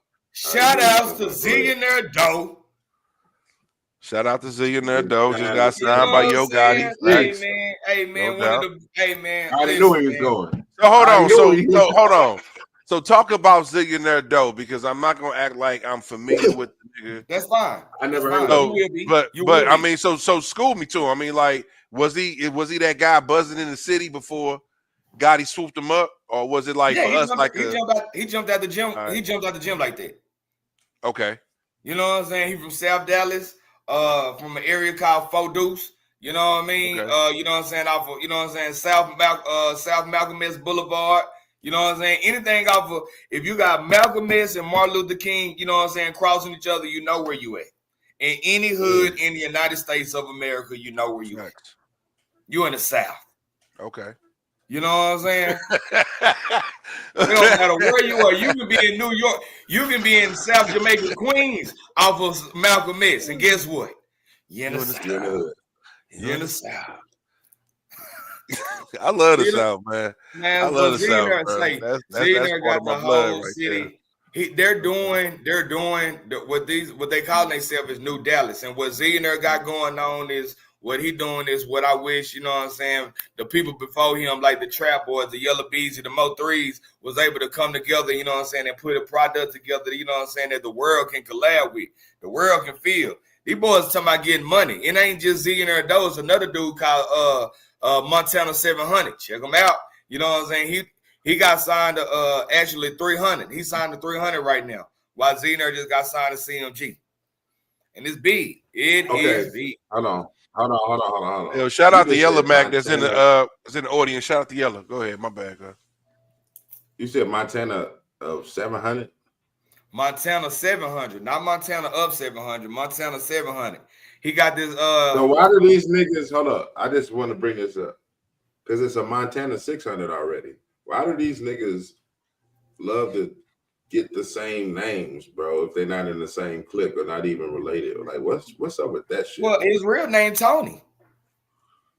So you know what I'm saying. So and he got as much right to it as any other. And he from the and he Tony, where he from. Montana on. That's national. And that 700 represent the 700 block of Woodtown. I was about to say that 700, right? Yeah. I'm about to say that 700 probably represents a block. You know what I'm saying? I mean, but listen, bro. I think I said this. I think I talked about this in a prior episode. How you had South Central Cartel and you had Mobb Deep. They both had the same names, Havoc and Prodigy. Like, that's crazy. A West Coast group had the same names as an East Coast group. You know, I've never seen that. We got the same goddamn group names. But that, hold on. I mean, sometimes it happens. That's all I'm saying. Sometimes it happens, bro. You remember you had the China dolls, you had the Asian dolls, you had the Cuban dolls. Hold on. No, fuck all that. They knew about each other. They, in their defense, they probably didn't even know about each other. If they ain't never been out to Queens and they ain't never been to LA, yeah, I mean, that's possible in those times. That's a possibility in those times. I don't think that's a bite off of Queens, you know what I'm saying, off of Mobb Deep, if that makes sense. Man, when you listen to these boys, man, your ass gonna go outside and get about a couple of thigh-outs. You hear me? Just y'all listen to these boys. That's what's going on. You know what I'm saying? They bringing getting money back. They bringing trap back. They bringing fun back. They bringing what Gucci started. You know what I'm saying? They implicated, recreated, you know what I'm saying, then duplicated, you know what I'm saying, but damn show associated. You hear me? And they doing things with it. You gonna fuck with it. Because I know KG, your name is Chef KG. You like a nigga that's kitchen. You know what I'm saying? You like a nigga that's cooking. Water whipping in the kitchen. Yeah, man. They coming with it. Watch what I tell you. Why? And it's a breath of fresh air for rap right now. Rap needs something fresh. You know what I'm saying? Unless you're going West Coast, then you're going to say you're going to get all the fresh you can handle right now. Straight up. East Coast has slowed down to a certain degree. We're about to get another one. You know what I'm saying? To a certain degree, different parts of the South has slowed down. You know what I'm saying? You got, you know what I'm saying, what's it, Boss Man D-Lo going in overtime. He on everybody features right now. Why? Because he's a breath of fresh air, that new verse. You know what I'm saying? I thought Rob 49 was going to bring that, but he keep bringing the same flow. He don't bring that same energy. You know what I'm saying? So, boom. You know what I'm saying? It's I don't see the attraction of Boss Man D-Lo, though. Because he's funny. He's fun. His flow is, you know what I'm saying? Yeah, it's energetic. It has energy in it, you know what I'm saying? You know what? I look at it kind of like in the same vein as a Beat King, you know, RIP the Beat King, but how his lyrics got energy, you know what I'm saying? It's a vibe. It took a while because y'all, a lot of people just thought Beat King was just a twerk rapper, you know what I'm saying? You know what I'm saying? Like strictly because he made ghetto strip music. You know what I'm saying? Like he made trap strip club music. That's what he called his music. You know what I'm saying? Like strip club music for the trap music for the strip club type situation. So, you know, and that's saying he didn't really get his flowers till after he passed away, but he was starting to gain, you know what I'm saying, notoriety. He was, you know what I'm saying? But not to this caliber. Wait till I'm telling you, when you hear these guys, bro, like they already coming hard. They already got millions of views and this, that, and another. You know what I'm saying? Like, yo, Gotti loving this shit right now. You know what I'm saying? I'm looking forward to it, man. I mean, Gotti got a good track record, dog, of putting talent on, man. And especially if you already got motion in your city, that's even better. Yeah. Because Gotti put niggas on that you might not even heard of, you know what I'm saying? Straight up. And it's time, too, because everybody in CMG, like, besides, excluding, you know what I'm saying, Glorilla, everybody, really in their, 30s or something? They pushing 30, for sure. They probably pushing 30, for sure. What about 42 Doug? He 30? 42, I forgot his CMG. I forgot. You never know what their age is, man. Them niggas be 45, little age 25. You know what I mean? Them niggas don't keep no facial hair. If you ain't got no facial hair, nigga, I don't know how old. Whatever age you want to be. Like I'm saying, I don't know how old my cousin is. That nigga could be 22. They might be still carding this nigga. So I don't know, man. I don't know. 42 Doug. 42 Doug, 30 years old. I would think he in his 20s. 42 Doug is 30 years old. 30, damn. That nigga, like, he 22. So like, he still get carded. I know that nigga get carded, bro. You can't tell me he'll get carded. CMG needs some some young talent because everybody's in their 30s. They're in their 30s except Glorilla. Everybody. That's the thing, man. You got to constantly ESTG? You got to fuel the machine, man. You got to keep fighting. Yeah, ESTG in his 30s, of course. I don't know these rappers' ages, nigga. I don't go and look at their. I don't know rappers' ages. When they was born, nigga. ESTG at least. But you know what? 31. Back in the day, you never knew a rapper's age. That's why them niggas was able to lie. Yeah. You know what I'm saying? ESTG is 30 as well. He 30 as well. He's 30 as well. So you guys, so what about Big Boogie? Oh, I know he's about 32. He probably about 29. He probably about 29. He looking. Hold on. He probably about 29. You look this up, man. I am. This nigga just guessing and shit. Oh, okay. He's 28. 28. He 28. I'm about to say he about 28, 29. 28. Right? ESTG 28. Thank So you. them niggas still got some prime left. They still, as long as they keep dropping the hits, Hold they on. got But the why is 30 audience a that cutoff, listen to though? them. They got to keep dropping the hits. But why is 30 a cutoff for you though? It's not. I'm just saying, like, you just got to have some new, some Right, younger. you got to keep bringing them in. Same way. So matter of fact, so how old is Moneybagg? Because he's kind of like the Moneybagg leader of definitely this in new this wave of CMG. You know what I'm saying? Okay, How I'm old is sorry. Moneybagg? ESTG is also 30 years old. Right. You said So that. hold on, you giving us is false 30 years old. information. You just said he was 28. I was wrong. No, I thought you said Big Boogie was 28. Okay, making sure you knew that. Yeah, he 28. No, he was talking about ESTG. So what about I'm saying, Moneybagg Yo? How old is I don't know. Moneybagg? He probably about 32. I don't know what to believe from Trey. 33. 33. He 33. Yeah, so he 33. So yeah, you know what I'm saying? So yeah, I mean, it makes sense. And then you got Zillionaire Doe. How old is he? He probably in his 20s, right? Maybe 21. 22 at the most. Yeah, he got him a young cat, man. He gonna be able to work him to the bone for 10 years. Straight up. Yeah, that makes sense, man. I mean, that's what record companies do, man. They always gotta find Black Youngster, 34. Yeah, Black He don't Youngster even make no 34. music since Dolph died, so they didn't even bring his name up, nigga. I'm saying, but he's out. He is. I don't even bring hear his nothing name about up, Black nigga. Youngster. He ain't made no music since Dolph died. I'm standing on it, nigga. That's a fact. His biggest op died, nigga. They ain't brought no music out. Yeah, I think Youngster No too connected music, to them none. streets, man. He just a little too connected to them streets, and he don't want to fuck with. You know, like you say, he a little too wild, man. He a little too wild. But I like But I'm Youngster. saying, I like, mean, y'all he see did that bring an connection, element though? to CMG though, but But what's y'all up? don't see that connection. Am I the only one to see that? Ever since Dolph died, the nigga never put out no music. You know, I never tripped off that since Dolph died. He really ain't. I mean, a He lot of ain't put that, out you know, none. a lot of that. None. You don't even see him Maybe on his the. popularity remember might he have used to been be so, connected to that beef. Remember he used to be so energetic on IG and this, that, and the third, going to the bank doing dumb shit or just just doing crazy shit. Nigga ain't did none of that, bro. We have to come to Houston and go to the Splash House. Sauce Walker has a strip club in Houston now. Oh yeah, I saw that. I saw that. Yeah, he do. That's what that is. Yeah, because he was having an audition. He was having auditions and interviews. Splash House. What a creative I saw name. that. That shit straight up in the straight up strip mall. That motherfucker's in the strip mall. I'm like, damn, that shit probably busting though, man. It's probably, hey, listen here. Sauce Walker, Hey, bro, man. people doing innovative things, bro. He say it's not only a strip club, it's an arcade, it's a bar, it's a a restaurant.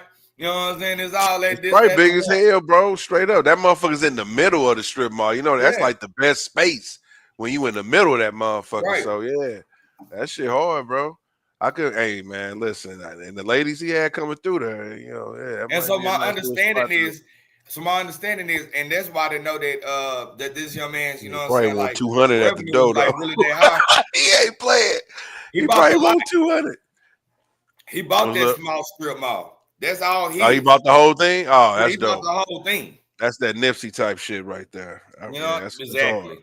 You know what I mean? For the city of Houston, you know what I mean? And I'm happy they got a figure of that caliber that's able to, you know what I'm saying, do that for their city. You know what I'm saying? I wish Dallas had that, but we're getting it. You know what I'm saying? Sooner or later. Y'all get it. Y'all get it. I'm surprised y'all ain't got that though, like that. Yeah. Honestly, the first person that actually, you know what I'm saying, that was a celebrity here in Dallas, that, you know what I'm saying, that brought type of business was like was Spud Webb when he did like a whole pro cut situation, like, you know what I'm saying, web cuts. You know what I'm saying? Spud Webb was the shortest person, you know what I'm saying, to win the NBA dunk. You know, he's right here from Dallas, Texas. Spud Webb, damn, he from Dallas. Why you trying to tell us something we already know though?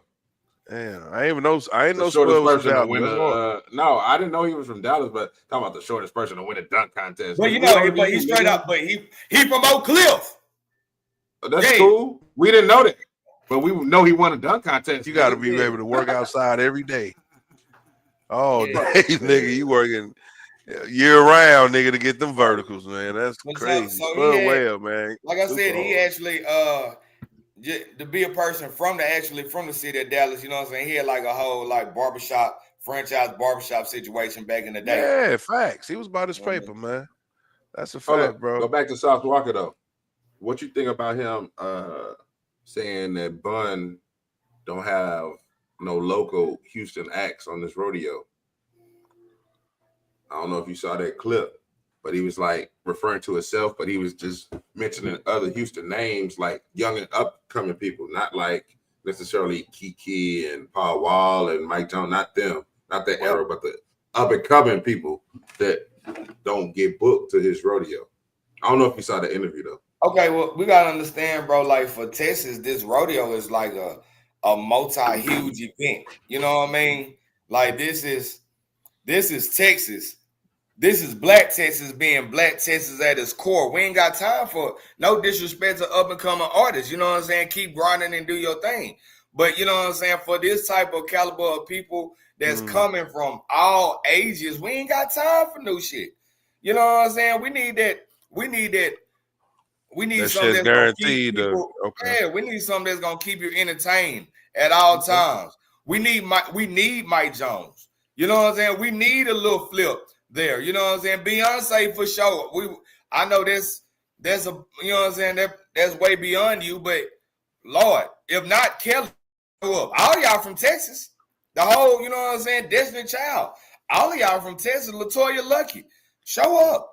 You know what I'm saying? But yeah, you know what I'm saying? Like, yeah, but nah, we just ain't got time for that. It's so many other things, other places in Texas, and especially in Houston, if you want to showcase yourself. It's plenty of places. My nigga Kiati, you know what I'm saying? Like, you know, you probably remember Kiati. He made that song.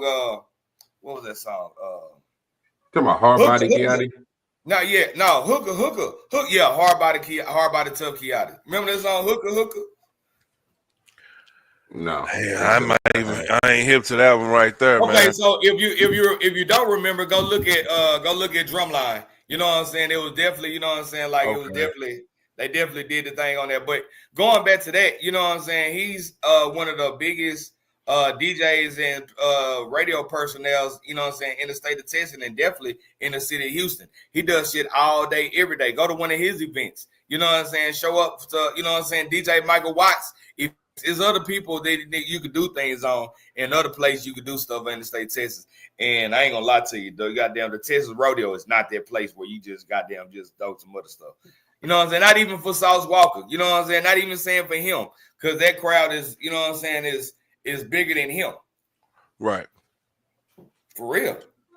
I mean that's definitely a dope angle on it. I ain't never think about it like that. You know what I'm saying? I mean, that is a huge event in Houston. You know what I'm saying? That's one of the crown jewel events in Houston. So, you know, I mean, but in Texas, right? Facts. So, I mean, but like you said, the city gonna be live. It's gonna be plenty places for somebody, you know what I'm saying, to perform at and draw a nice crowd. You know what I'm saying? The city gonna be out. So yeah, I mean, regardless, indirectly, he's still opening up opportunities for the city. Now it's just up to you to put your hustle on and do what you need to do. But yeah, the city gonna be live, man. People gonna be looking to have a good time. So, but man, I don't know, man. You know, we kind of seen this with Hurricane Chris and 50 Cent. You know what I'm saying? He was kind of on 50 Cent head about not having local talent on that Humor and Harmony tour down there in Shreveport, man. And it turned out that he did, man. So, you know, all I would say is you don't know who he gonna have on the bill. He might have some guys, you know what I'm saying? So I wouldn't speak too fast on it, you know what I mean? You know, because Hurricane Chris looked kind of crazy, man, once everybody starts showing all the local talent that did perform at that event, man. And the people that you call quote unquote local aren't local. You know what I'm saying? He had Fredo Baines and Master P, the whole No Limit Soldiers. These ain't no locals, you know what I'm saying? These are Louisiana natives. But you know what I mean? Like, no, he was mad because he wasn't on there, but ain't nobody trying to hear "Hey Baby." And ain't nobody else from Shreveport bigger than him. So that's over with. He's the biggest thing to come out of Shreveport, Louisiana. I'm surprised they didn't have him up there. You know what I'm saying? I mean, you can go up there and do it for about 5 minutes, man. You know what I'm saying? You know up there, do your A Bay Bay or something. Maybe hit them with the other little trap, Holly Berry. Halle Berry or something, man. And you know what I'm saying? Get a couple dances on side of you, man. And y'all, 7 minutes. You know what I'm saying? So I think, I'm just keeping it real, man. Just give him a little time to shine. You know what I'm saying? Because you never know who in that crowd. Like, hey, man, I forgot about that song. That'll be perfect for my commercial. I mean, for real. I mean, shit happens like that. You know what I'm saying? Just being in the midst of it. If it didn't go top tier in this era, in that era, it's not gonna go top tier in this era. But some people just need to know that you had your time and enjoy it. Because you can still get paid off of that. You don't hear Nelly complaining about still getting paid, but saying for rapping EI. He probably did it last night. Listen, dog, listen. They still be playing Nelly song on the Cheerios commercial, nigga. You know what I'm saying? Straight up. They got that little they say must be the honey. But yeah, that's that Nelly shit. Must be the money. You know what I'm saying? Nelly still getting paid, man. Hey, somewhere on somebody's commercial, it's still getting hot in here. You dig what I'm saying? No like doubt. Straight up. No doubt. Yeah, man. Hey, so listen, if I saw this one thing, and then we were talking about unity and something like that. I think Duck, Dad, and Dirk Pops, you know what I'm saying, like took a viral picture. Yeah, man. I wanted to talk about that. That was super dope, man. Lil Durk father and FBG Duck father. Yeah, took a picture together, man. You know what I'm saying? Showing some unification. I thought that was just super dope. You know, I ain't know Duck died a week before his pops was supposed to get out. I did not know that. Damn. Yeah. Damn, that's crazy, bro. Yeah, man. So I mean, hopefully, bro, you know, with symbols like that, hopefully that can spread a little peace, man. Because you know, them guys been warring for a long time, man. You know, them guys been going at it for a minute, bro. So I don't know, man. How does that play out though? You know what I'm saying? If my child didn't like your child, am I as a father not supposed to, you know what I'm saying? Like I get that. I'm glad they did that to show that, hey, you know what I'm saying? Like, yeah, you know, we should have been a better influence to our children, but you know what I'm saying? Since we didn't, let's be a better influence to the world type situation. Mm-hmm. You know what I mean? Because shit, I don't know the situation with Dirk. I don't know if it's looking good or bad for him. It's not hitting me like this YSL trial or nothing. Maybe because he ain't been on trial yet, but it just. Hey, what y'all think about this though? We're gonna take a different spin. We're still talking about the fathers and the deaths. Remember, Gilly the Kid's son got killed, right? Right. Yeah. Cheese. Now, did you see? Yeah, Cheese. Now, did you see that it was a little nigga made from Philadelphia? You talking about Noah Scurry? I believe his name is Noah Curry. Yeah, light-skinned nigga. Yeah, Noah. Yeah, made a drill song, and he got killed within the first 24 hours of that dropping. But they were saying, the streets were saying, that was retaliation for killing Gilly's son. And you know, not just that, it's they actually killed the dude right in front of his mom. You know, his mom was getting ready to take him to school. You know what I'm saying? So they killed the dude right in front of his mom. So, and one of the guys already got arrested, and one of the guys that got arrested was Gilly's son's cousin. So that would be Gilly's nephew or something. Yeah. So Gilly's nephew already got arrested. So it's more than just the streets. There's definitely some connection going on. On some get back shit. That's a fact. And when it ain't gotta be no connection, Kimfo. I'm gonna tell you, Lord forbid, anything happen to mine in the loot, nigga, I'm coming out there and it's over with. Yeah, I mean, no. I mean, yeah, hold on. No talk, don't get me wrong. I'm not trying to say that Gilly sent. I ain't trying to say Gilly sent them. I ain't trying to say that. No, he ain't gotta send. Yeah, but all I'm saying is it's definitely probably a connection to Gilly's son's death and that dude dying. Because allegedly, old boy was the trigger man, and allegedly dude had like 4 or 5 bodies, and he was rapping about it in his songs. You know what I'm saying? I'm trying to get my number 6. Like, yeah. So yeah, he was evidently dude was deep in these streets already. Allegedly. I don't know where we got to a point, bro. You know what I'm saying? We just start like naming the dead, talking about the dead, spitting on the dead, and well, I don't know when did that shit start just like going crazy, bro? Like, why I smoke? You know what? Listen, bro. I mean, people. You know what? People have. I ain't gonna say Chicago started this in the dead. You know what I'm saying? I am, but go ahead. Because, well, I'll tell you a situation in the Lou. I'll tell you a situation in St. Louis back in the 90s, I want to say, where they dug up a nigga body and put it right back on his mama's doorstep, nigga. Nigga had just had his funeral. They dug that nigga up and put his body right back on the doorstep. So that was in the 90s in St. Louis. So I ain't about to say Chicago. All I'm, you know what I'm saying? So people, but Chicago definitely took it to another level. And when I say another level, I'm talking about 10,000 degrees, nigga. Smoking on Tuka? Nigga, when they put they dissing is on a different level, my G. I can't, nigga. Them niggas, they don't care. You know what I'm saying? But yeah, man. A lot of cats dissed today. I mean, I just watched the interview with Terrence Gangster Williams. You know, he was part of the original Hot Boys, and he was talking about nigga how like when he killed the nigga, he had T-shirts of the niggas representing of the niggas of the bodies he dropped. You know what I'm saying? They was making T-shirts of that shit. So yeah, niggas will diss the dead. That's a fact. But yeah, Chicago took it to another level. Yeah, man. This nigga made a shirt of the bodies he dropped. Yes, that nigga said he made a shirt like crossing niggas out, like crossing. Yes, made a shirt of that nigga walking around with that motherfucker. If self-incrimination was a person, my nigga. Shit, come on, facts. bro. God damn. Yeah. Sheesh. Yeah, crossing out the names of the niggas. Yeah, matter of fact, yeah, you right. You know what I'm saying? You know, that the whole graffiti culture, crossing out a nigga name that's on the wall and shit like that. That was dissing back in the day for sure. You'll get smoked. That's why old boy who fucked up Nipsey shit got smoked. What's that? Indian Red? Oh, yeah, for sure. Yeah, nigga, they caught him on live, nigga. He was talking to his partner who actually did the spray painting. Then he was actually talking to his partner, and them niggas came up to his window and let him have it. Old boy like, yo, what happened? Where you at?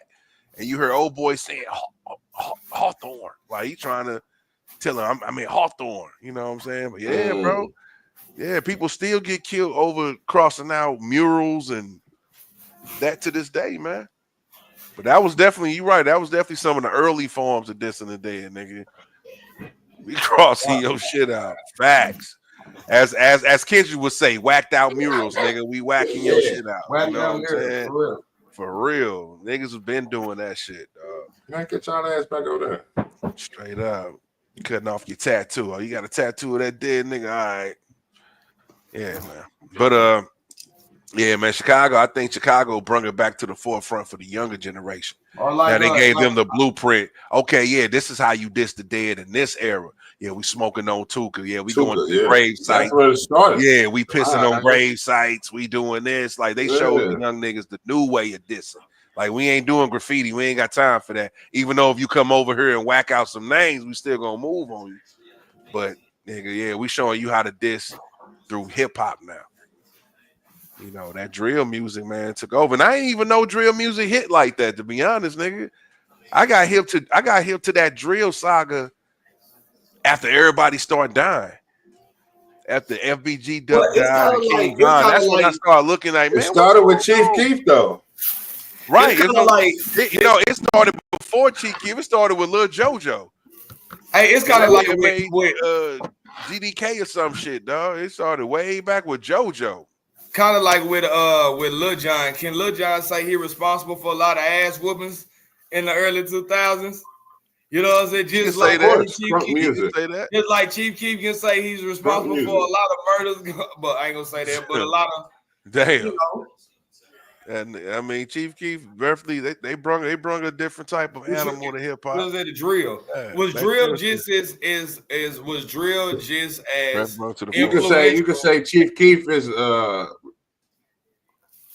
What I was asking is you could is say drill Chief just as Keef is influential as crunk? responsible for misbehaviors. What was that? He says drill influential. Is drill just as influential as crunk music was? I would say more. I think. Yeah, but I think drill music is crunk bigger music than niggas crunk wasn't music. dying. Because that shit. Because drill Crunk music. Because niggas crunk wasn't music. dying.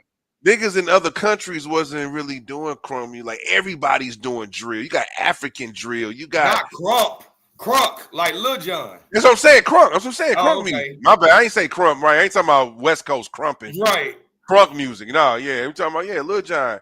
I mean, even though Lil Jon did influence a lot of niggas because people can argue that what's that style? Not dubstep. What's that little thing?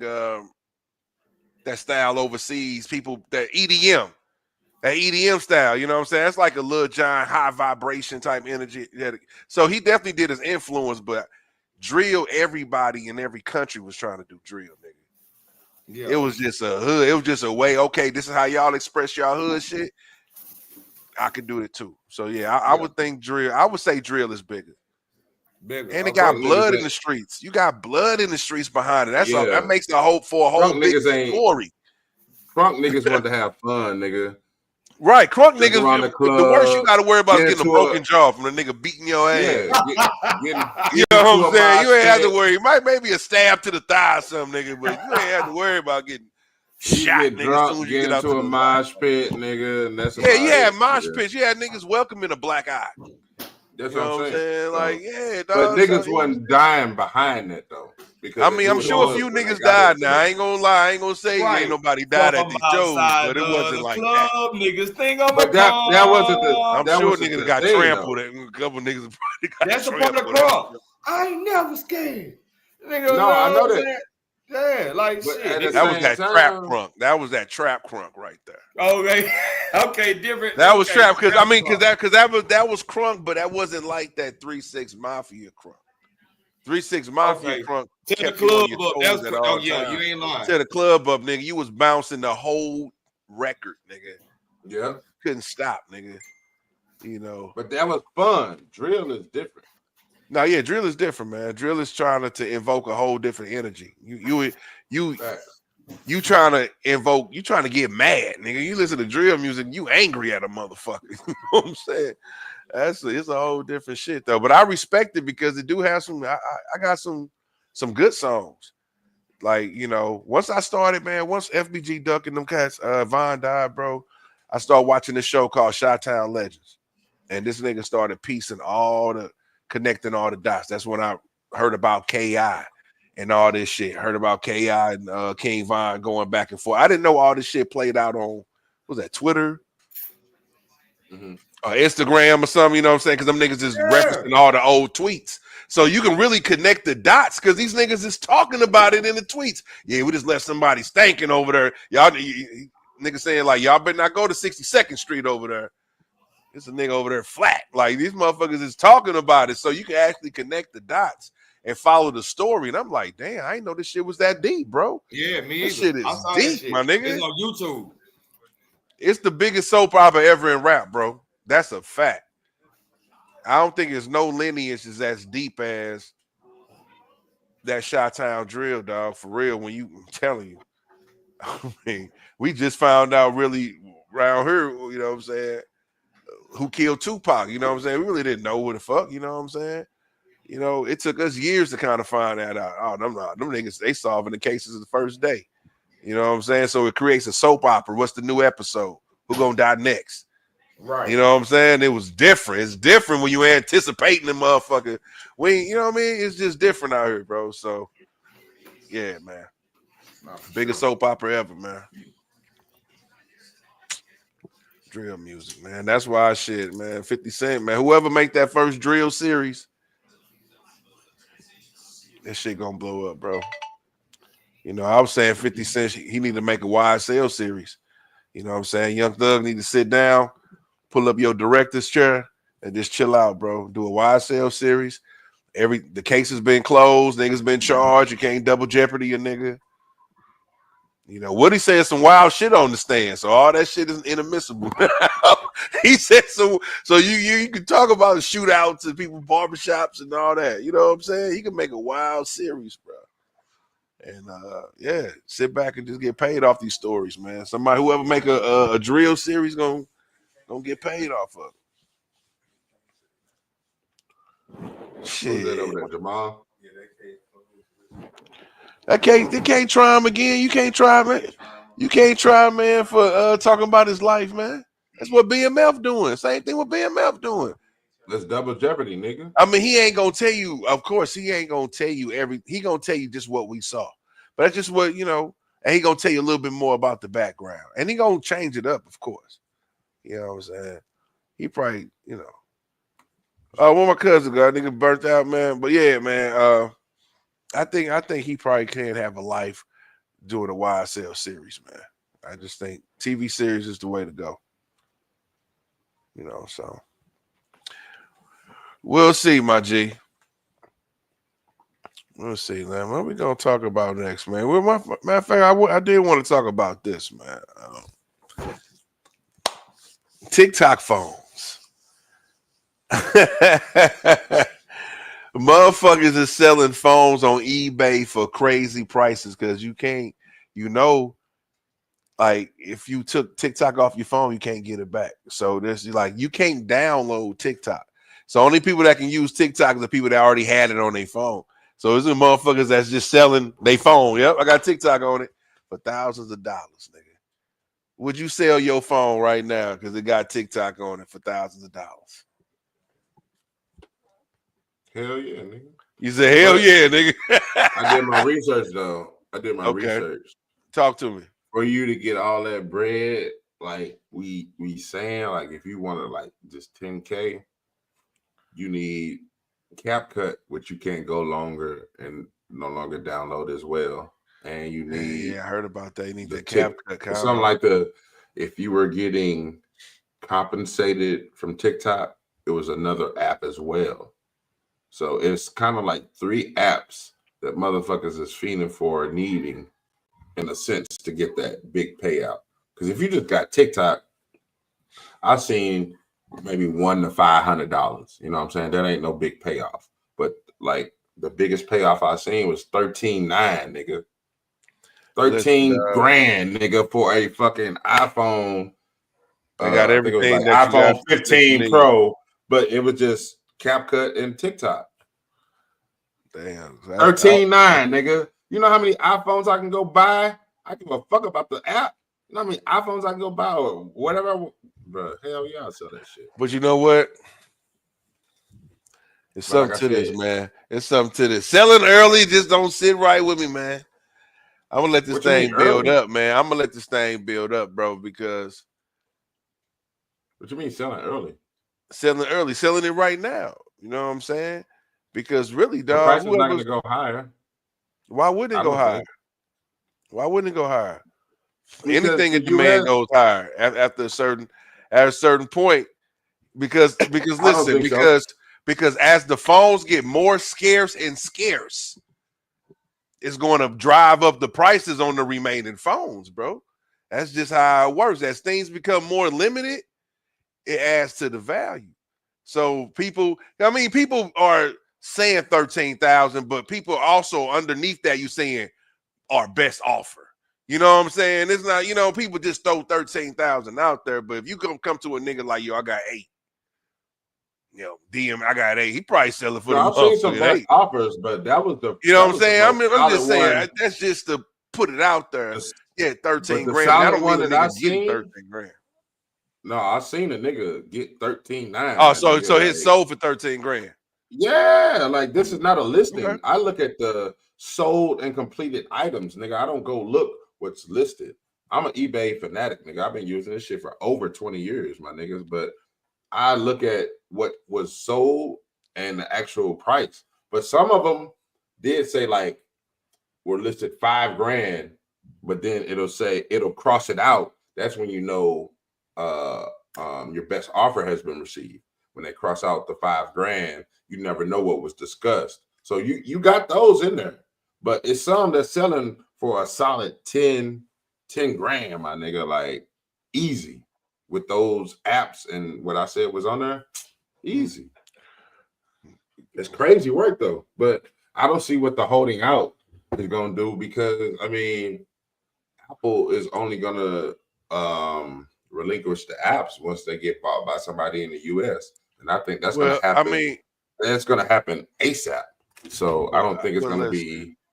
You're gonna wait till like September to sell that motherfucker to get like $100,000. Like that's. Well, not gonna happen. I mean, my thing for holding out is not really selling the phone. It's just to continue to use the app. I think the app is going to be able to bring you way more.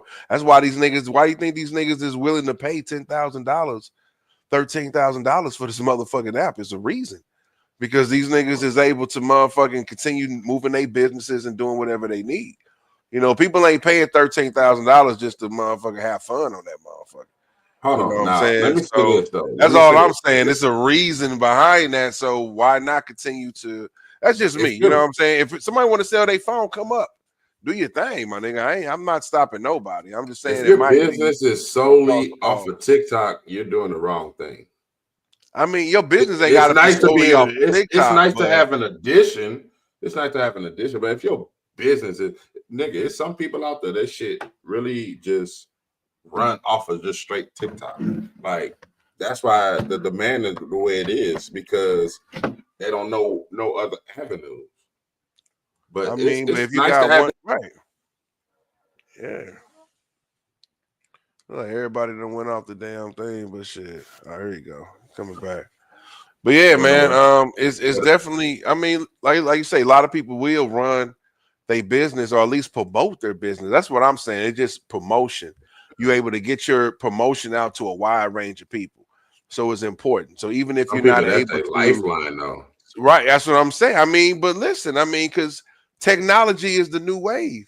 Either getting tuned or not. A lot of niggas ain't doing door-to-door sales no more. You know what I'm saying? It's direct to the consumer.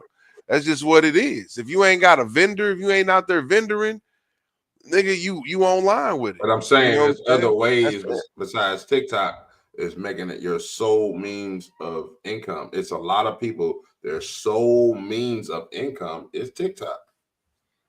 Like it's cool if you had a business outside of it. Sure, yeah, for sure. Yeah, that's what that's all I'm saying. Like their sole means of business is TikTok. Yeah. Not no, I got a job and I do TikTok for fun. No, their sole means is, and that's why them niggas is paying that much. Yeah, that's your livelihood. Boom, bam. You know what I'm saying? But you listen, you got to diversify. I'm hearing about Red Note. You know what I'm saying? I don't know too much about it, but I'm about to get into it. That's what I'm hearing about. A lot of people going over to Red Note. So I'm about to be one of those. The scary thing is, though, to me, trying to see it out. This is just me. The scary thing about that is, man, where the fuck does all this information go when you no longer use these apps? Like when you deactivate your Facebook account, when you deactivate your they TikTok, can sell them, bro. You they deactivate your IG account. So what is all the information that you just posted? Sell it, bro. They sell it, bro. People that's buy the scary part. People buy contact lists, and that's why you start getting motherfucking promotions and ads for what the fuck? Because the niggas done sold your content, they done sold your shit. That's intellectual property. That's, you know what I'm saying? They can sell that. Boom. That's why it's, you know, you got to be careful with, you know, what you're doing. That's why I never really kind of got into the, you know, people was, you know, scanning their face and, you know, you can see yourself on the skin of your body or whatever the case may be. No, once you scan your face, nigga, that's their rights to do whatever the fuck they want to do with your face. So I just, some things you just not, you know, you got to be careful. You know what I'm saying? But yeah, that's just one of the things they do. They will sell the rights to their shit.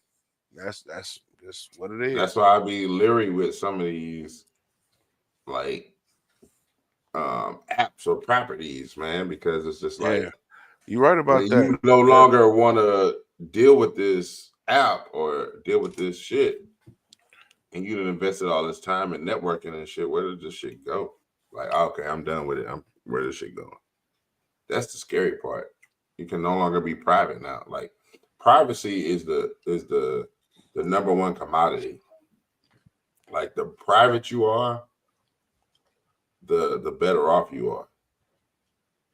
And it's a kind of an oxymoron when everybody want to be in front of the limelight and be on social media and be in front of TikTok or other apps. So it's weird. We're living in a weird time right now. Yeah, man, it's a weird time. Some people might say it's the last times. You know what I'm saying? It's definitely a weird time. That's why nothing surprised me. Nothing surprised me in this day and age, man.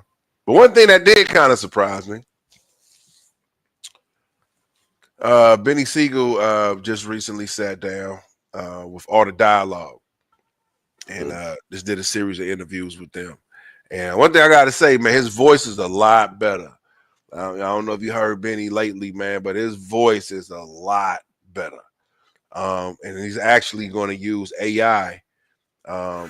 He's dropping the album that he's completing his album using AI to, fill in, you know what I'm saying? So he sounds like the old Beanie, you know what I'm saying? So I'm like, that's dope.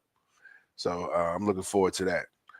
But Benny said that, he feels that Jay-Z wrote Bleek's lyrics.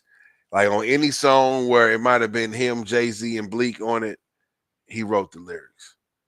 And I was surprised because I know Jay-Z wrote Bleek's lyrics in the beginning. I was aware of that. But I thought Bleek kind of jumped off the train and started writing his own shit. By the time he dropped his first solo album, I thought Bleek was writing his own shit. You know what I'm saying? But that nigga Benny like, nah, nigga. He's like, we be in the studio all day. All of a sudden, I come back to the studio next day. Bleek got a verse. Nah, nigga. What the fuck happened, nigga? What's going on? He was like, he was referencing one song.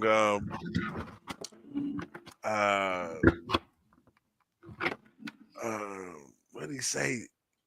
M. Dot be him. The Rock be him.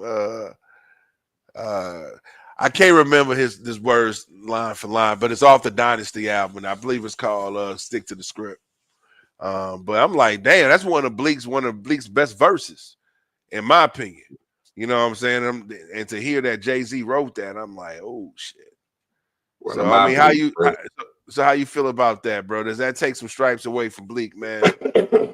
Let me go ahead and say this. Since you said one of your Bleek's favorite Bleek verses was that. Mine was track 10 off of Belly with him and Beanie going back and forth. True Love. Yeah, Crew Love. And later on to figure out that was their first time ever rapping together. Yep. Like ever. Yep. Ever. So them niggas had a point to prove. So that's my best Bleek verse because how he start that motherfucker off. Yeah, I smoke weed and I don't give a fuck. Like, man, come on. I could put that in my top, like, starting off. But anyway. Okay. I ain't mad at that. Nigga Bleek sat down to the interview because he was like, yo, who's this nigga Benny Siegel? I keep hearing about this nigga. So, like, I finally got in the studio with this nigga. And he's like, he got in the booth and he started doing that Monopoly scheme. Remember, he was talking about Boardwalk. Boardwalk. That nigga said, "Oh, I see why y'all niggas signed him." Yeah, he after that he had no more doubt.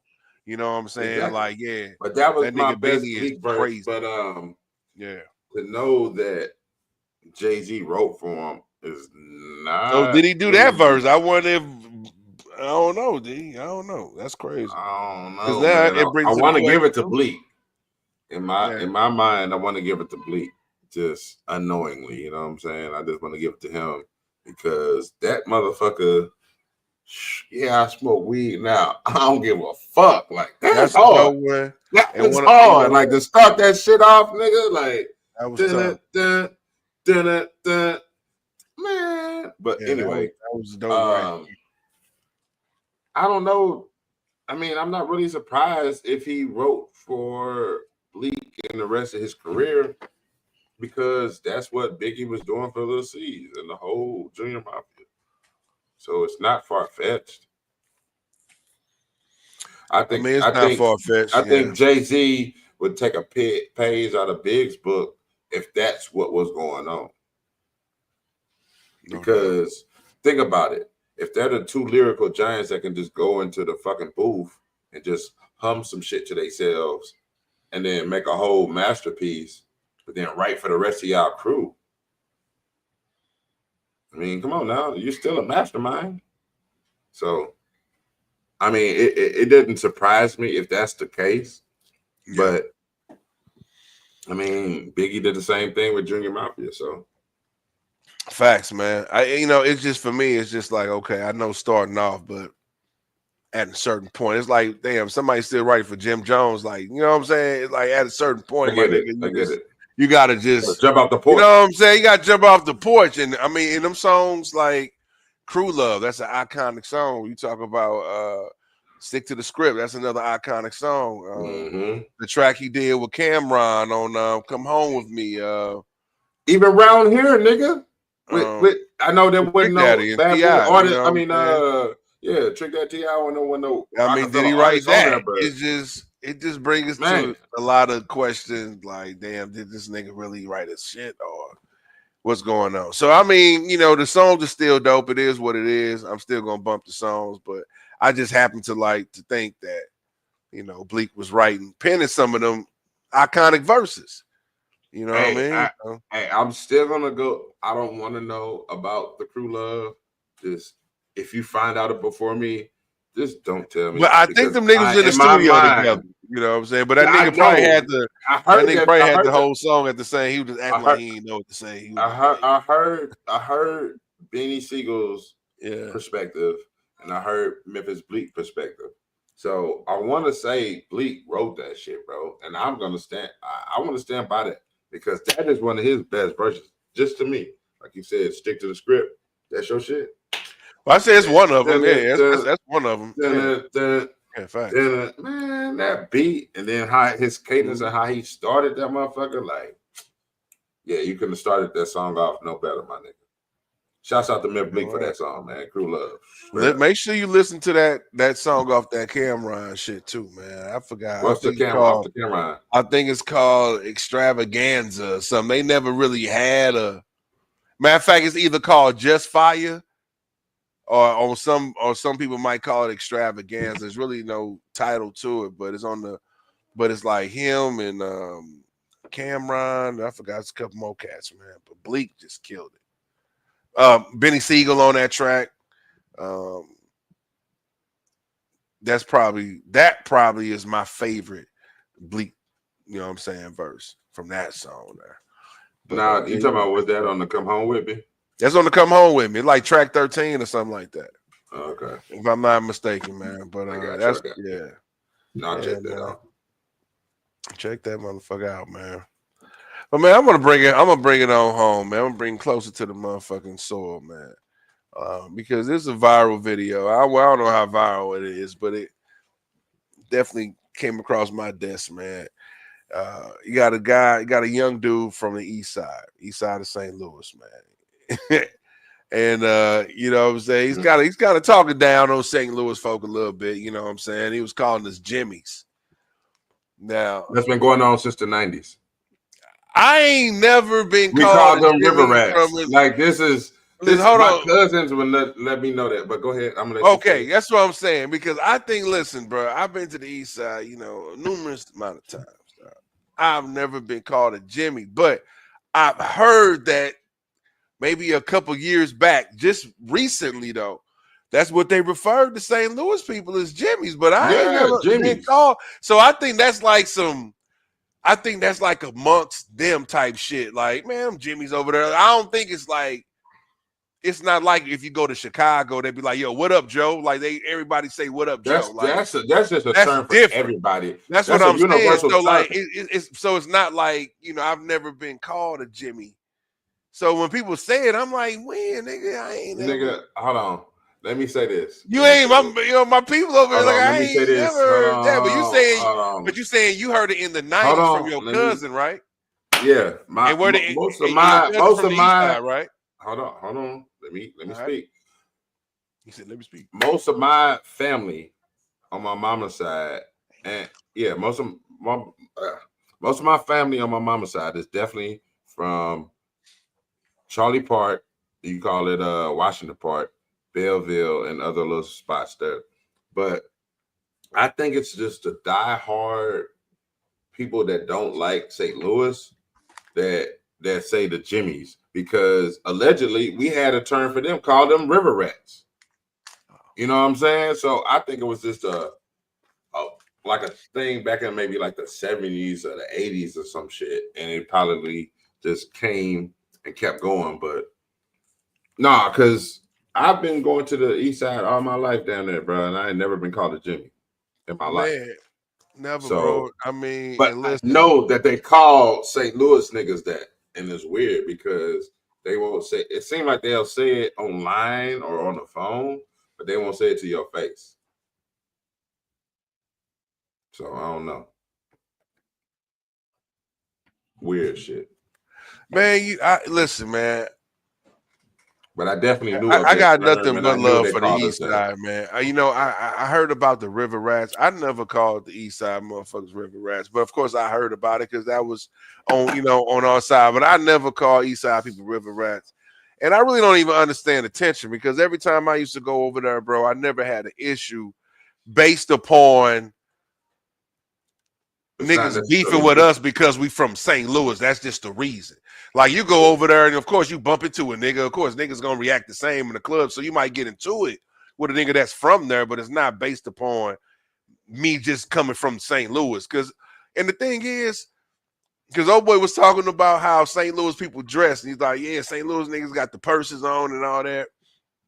Now, I mean, he's talking to the younger generation, of course, right? You know what I'm saying? But I will say, back in the day, you can probably tell who was from St. Louis and who wasn't from St. Louis. You feel me? Because everybody had a different swag. You know what I'm saying? So, but not to say that they swag wasn't better than ours. It wasn't that. But yeah, you know, St. Louis, we coming through STL hats on all day. You gonna know a St. Louis nigga when he comes to the door.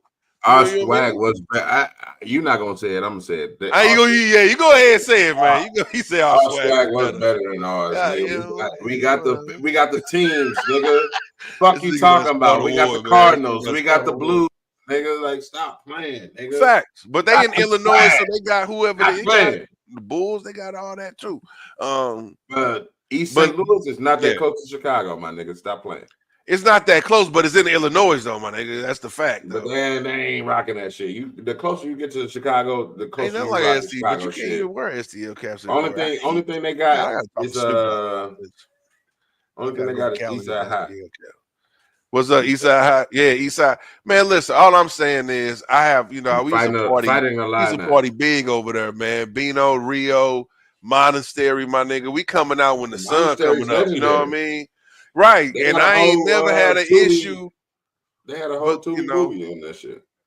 But I ain't gonna say there was never no issues between St. Louis niggas and East. I ain't about to act stupid, but that wasn't the vibe because they know we coming over there. Y'all niggas got the strip clubs. These chicks got pasties on and whole jeans on trying to dance in St. Louis. We got to go to the East Side. They dancing naked over there. Maybe you know what I'm saying. So we coming. You got to get along to a certain degree. Shit.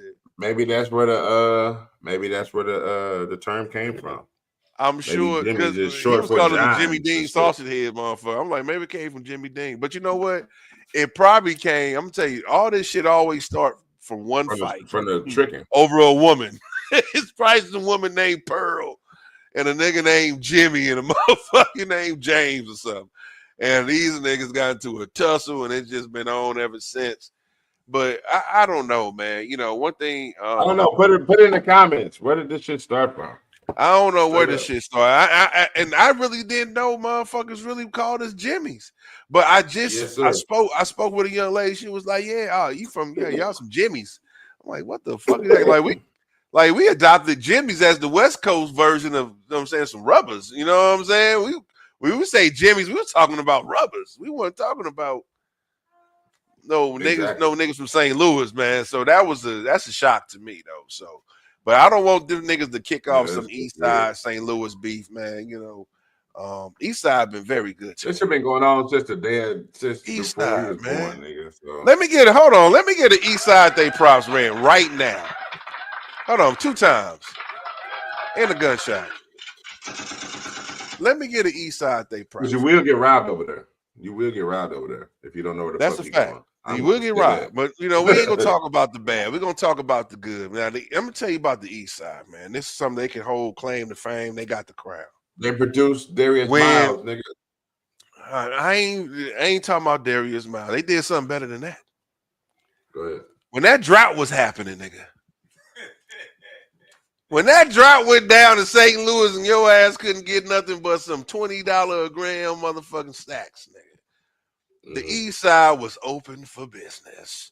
If you wanted that lime green popcorn, no seeds, fluffed out shit, you went to the East Side to get it because them niggas didn't have no type of drought. When we was over here suffering, them niggas was maneuvering. So, man, listen, I'm about to give a shout out to my man Unc, man, because my nigga Unc could take me down to the.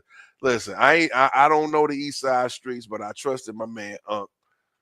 And for my hood niggas, I ain't talking about Bolo. I ain't talking RP Bolo. I ain't talking about Bolo, but my people's Unc. I just called him Unc because I knew his nephew. But that nigga hit me up, dog, 2 a.m. Yo, V, touchdown. I go pick that nigga up from Countryside, and we make our way down to the East Side, bro. And it's like I say, dog, by the time I get down there, it's 3 in the motherfucking morning. Everybody outside still. Kids still jump roping, nigga. It was, nigga. The project. But, bro, projects, my nigga. But all I say is they show so much love, nigga. You know, I ain't never had a problem, dog. Always good business, dog. Go down there, get my little whatever, you know what I'm saying, and come back because them niggas had it, bro, straight up. And he was like, bro, we got to go now because as soon as this shit move, you already know niggas always tax the last units, you know what I'm saying? So you got to go now. So every time 2, 3 in the morning, hit me up. But so I ain't never had a problem with East Side, man. They were some hustlers, always about their bread. And them niggas had that popcorn. St. Louis. Yeah, family over there. So I never had a problem. You say you never had a problem where? Getting green? On the St. Louis? Just on the East Side. On the East Side, yeah. The East Side was good. Yeah. My family over there. Like, oh, yes, right. Your fam over there. So you already know what I'm talking about. So man. I never had a problem. Yeah, bro. East Side was laughing at us like a drought, nigga. What? Shit. They put that sign up. Wait till November. If you think it's dry now, wait till November. Then we had a whole billboard stating that up in the loop, man. That's when that 18-wheeler got caught up here in St. Louis. So I think that was at 18-wheelers, you're right. 18-wheelers was getting caught. Everybody was getting caught. Old ladies in station wagons, it ain't matter, nigga. We got the niggas was snitching good that year. Them niggas knew the intel on everybody coming through. That's like what, 02, 03? It's like 01, yeah, 02, that changed the game, man. So I listen. That's why because I never knew. Got love for the East Side, bro. Because that shit shut down. I never knew what a cigarillo was until like 2003. Cigarillos. When they first introduced cigarillos, niggas knew what that was. Niggas was getting their ass whooped, man. I seen a nigga almost get his ass whooped because everybody at that time niggas had the last of the big batch, so niggas still rolling up big blunts. And this nigga came through with a cigarillo, like, nigga, what the fuck is this? They almost whipped this nigga. They almost whipped this nigga ass, like, bro, you ain't about to play us, dog. Hey, man, this is what niggas smoking, dog. You know what I'm saying? I got that. It's that shit, though. You know, which it was, but we didn't understand that. It ain't hit us yet. It ain't hit us just then. Me neither. But when it hit us, oh, nigga, wasn't no more big blunts, nigga. Cigarillos all day, nigga. That was it. I didn't get it. Dog, niggas sitting down with scissors. Scissors cut the weed. I was on break, nigga, off work, and my niggas pull up. We used to always get high when they went on break, nigga. This is early 2000s, nigga. Man, bruh, when these niggas like, oh yeah, man, go get a cigarillo. I'm like, what the fuck is that? We've been buying the Swisher blunts, like you just said, like Swisher blunts, White Owls, Philly blunts, White Owls, like the actual blunts, big ass blunts. And these niggas, and they come back, and this motherfucker looking like my pinky. I'm like, nigga, I'm gonna tell you who was the cat who raked in the money back in them days was fucking dirt cheap, dog. You go there and buy them 5-6 pack Swishers, cigarillos, you know what I'm saying? They had the big ass packs, dog. Yeah. Mhm. Dog, that's where I used And to go, Charlie's. dog. Charlie's in the county. Yeah, Charlie's too. Yeah, Charlie's too. But dirt Charlie's. cheap, Nigga, I always had please, the Charlie. best deals on them motherfuckers, man. The double packs, triple packs, and then when the flavors came in, oh Lord, niggas went stupid. I didn't like anything flavored unless it was the peach Optimos.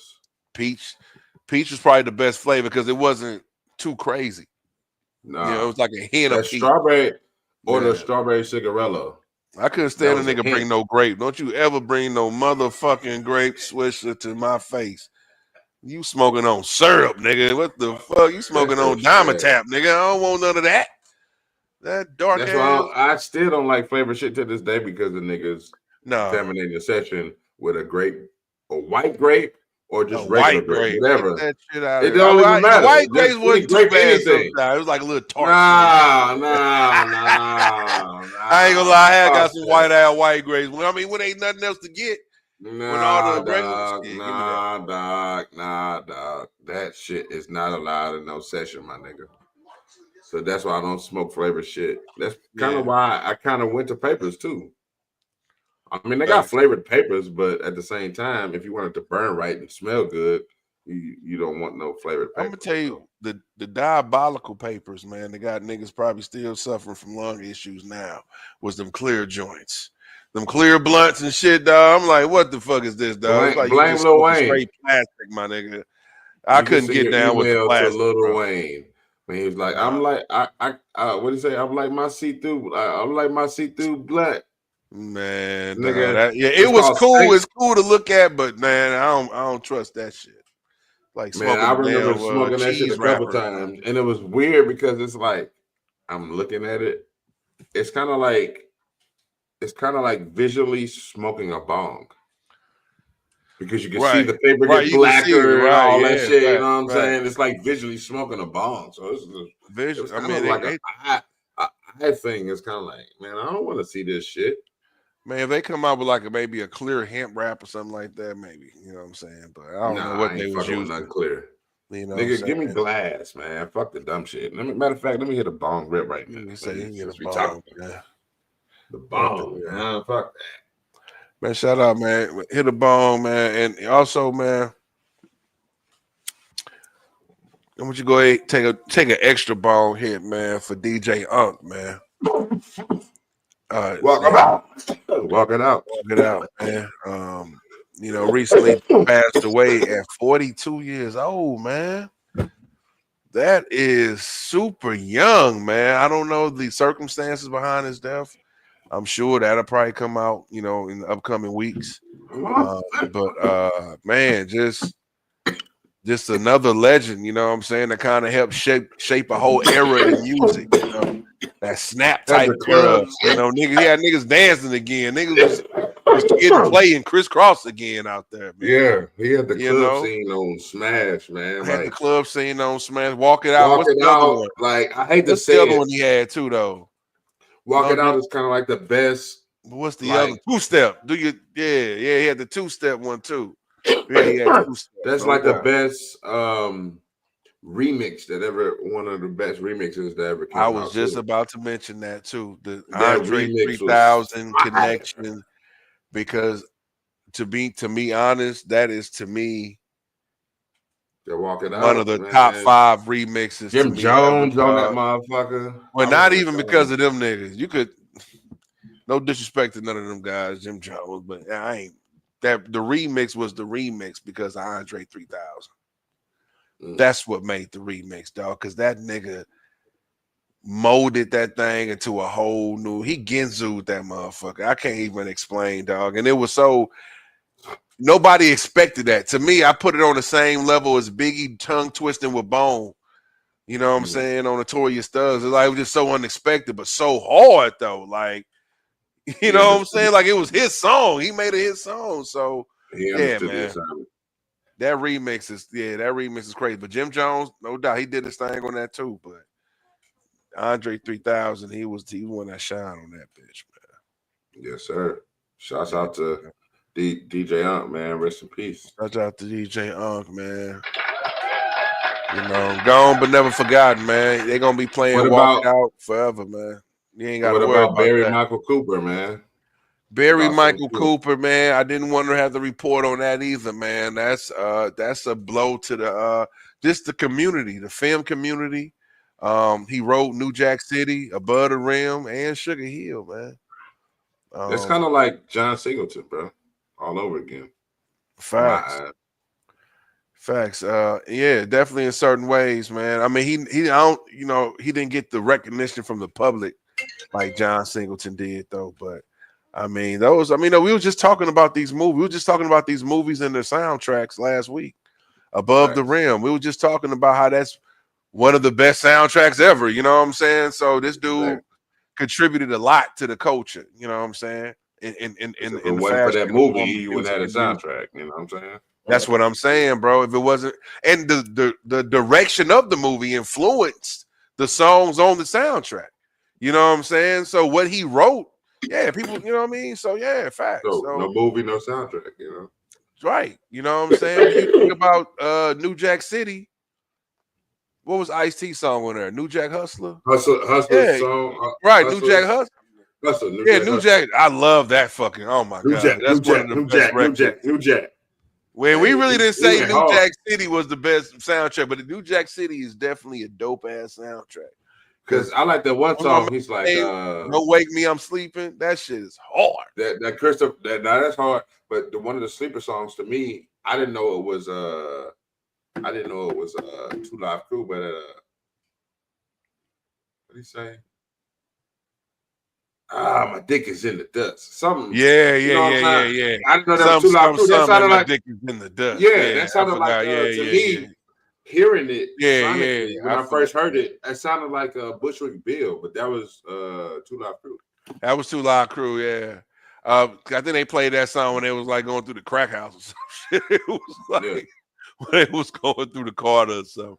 But you know, man. I know exactly what you're talking about. Yeah, hell yeah. 'Cause that shit, it stood out like, damn, these niggas, there's some hardcore ass lyrics here. These niggas ain't playing around. Facts, man. You know, that's an old school saying right there. That's probably the first time I heard that saying on a rap song. You know what I mean? So that was crazy. But yeah, man, I mean, Sugar Hill, probably one of the least talked about movie out of all those movies we just named. It's probably Sugar Hill. It was a good movie. It was more of a poetic, had more of a poetic swing to it than like New Jack City is kind of raw. Above the Rim was kind of raw, you know what I'm saying? But Sugar Hill, even their names, Romello, they was Shakespearean names, Romello and you know what I'm saying? So, and then you had a dope ass performance by my man who passed away, Clarence. The shit. Woo, the shit. What's my nigga name? He played their father. I ain't gonna lie, nigga. That's one of the best. Oh yeah. Dope zone outs till you die ever. Woo. Woo, shit. Hey, was going through it, dog. Everybody use that as a meme. Like when nigga getting some head or something, they always use that as a meme. Like, woo, shit. Hey, so y'all was saying something. So I'm just, I'm a man of money. Shout so out to my nigga. Hey, go ahead, bro. What's up, kid, folk? Listen, y'all just said this worth $13,000. Oh, you going back to the TikTok phones? Facts. Wait a minute. Yeah. Not just TikTok though. You gotta have TikTok and your motherfucking CapCut. I got a whole account too. It's not the account. What they need? It's the fact that you can't download the app anymore. So, like, say for instance, you never had TikTok before, and you want to download the actual app, is going to say no, you can't. It's going to. We can't see nothing. But the people who already had it on their phone, because I'm gonna break it down for you. If you got TikTok and CapCut downloaded on the same iPhone, you're probably gonna get most of your coins, my guy. That's cool. I can't see that. I don't know what that is. It's TikTok, okay? Bro. That's cool. TikTok, but you need that CapCut too. You need that CapCut too. Because how else they gonna cut their videos? How else they gonna make their content? You know what I'm saying? Goes hand in hand.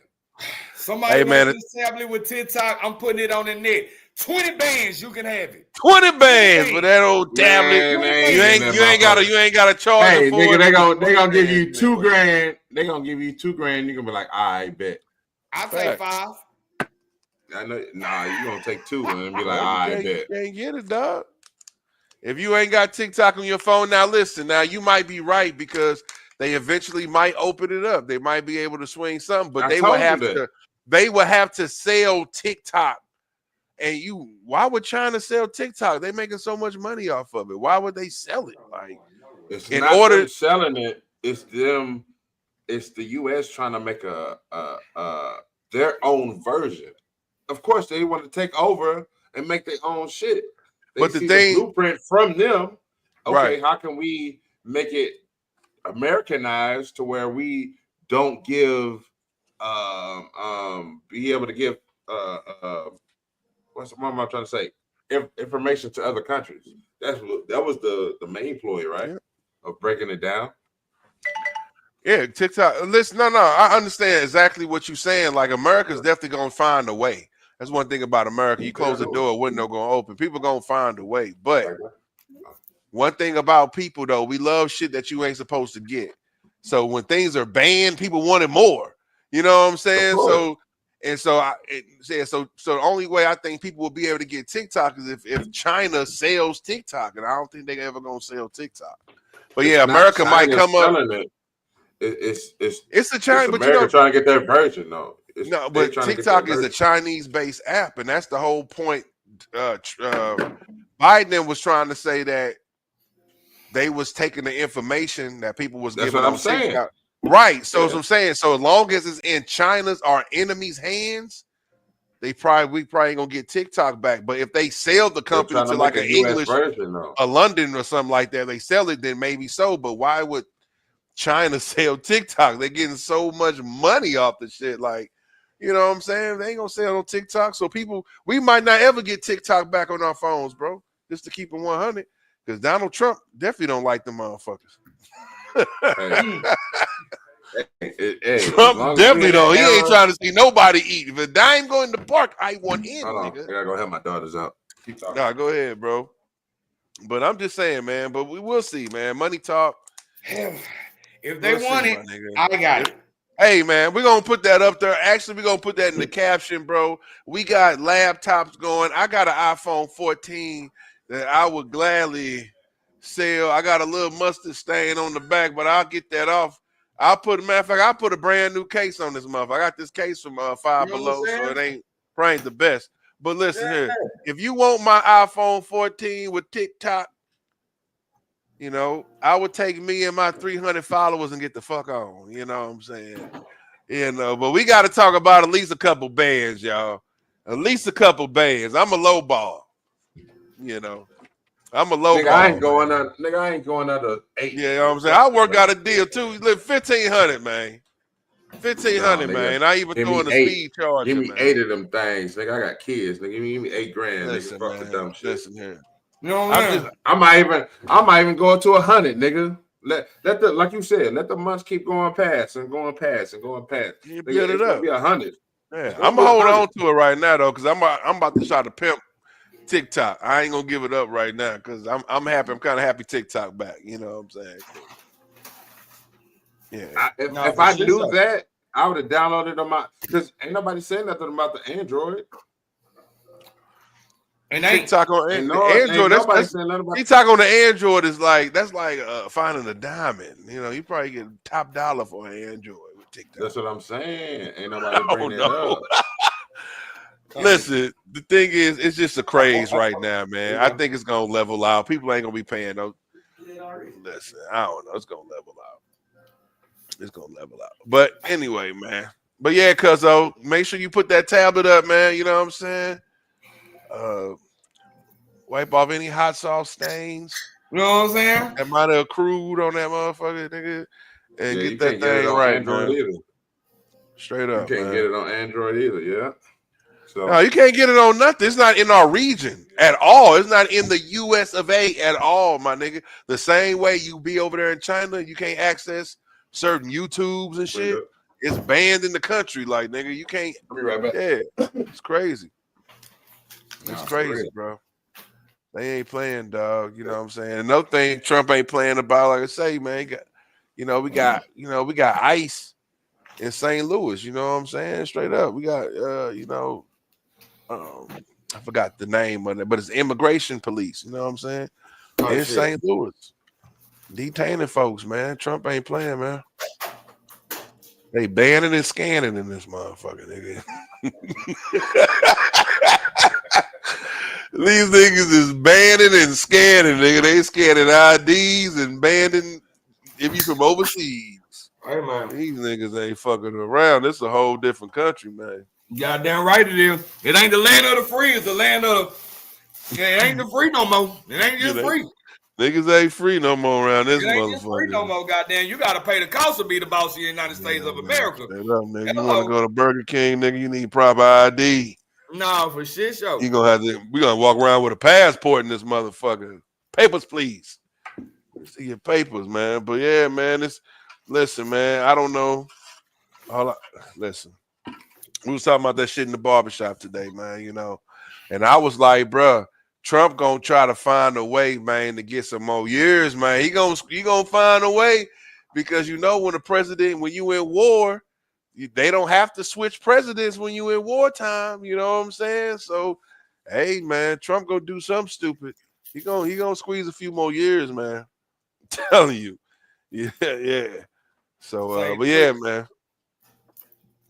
You saying that nigga gonna pull a Theodore Roosevelt, huh? He gonna pull a Theodore Roosevelt, man. He gonna pull a Theodore Roosevelt on their ass, huh? Listen, dog. A lot of youngers people don't even already know about loving that.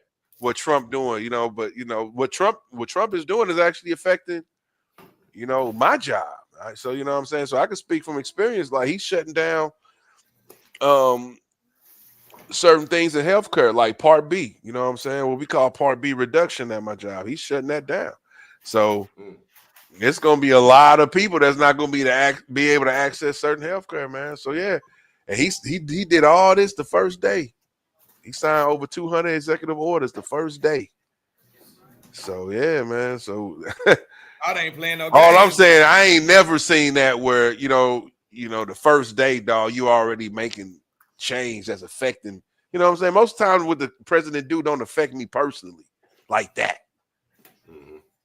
You know what I'm saying? To be honest, you feel me? If you in certain tax brackets, it affects you, but I'm like, damn, yeah, nigga, we discontinuing Part B. Yeah, shit, hey, man.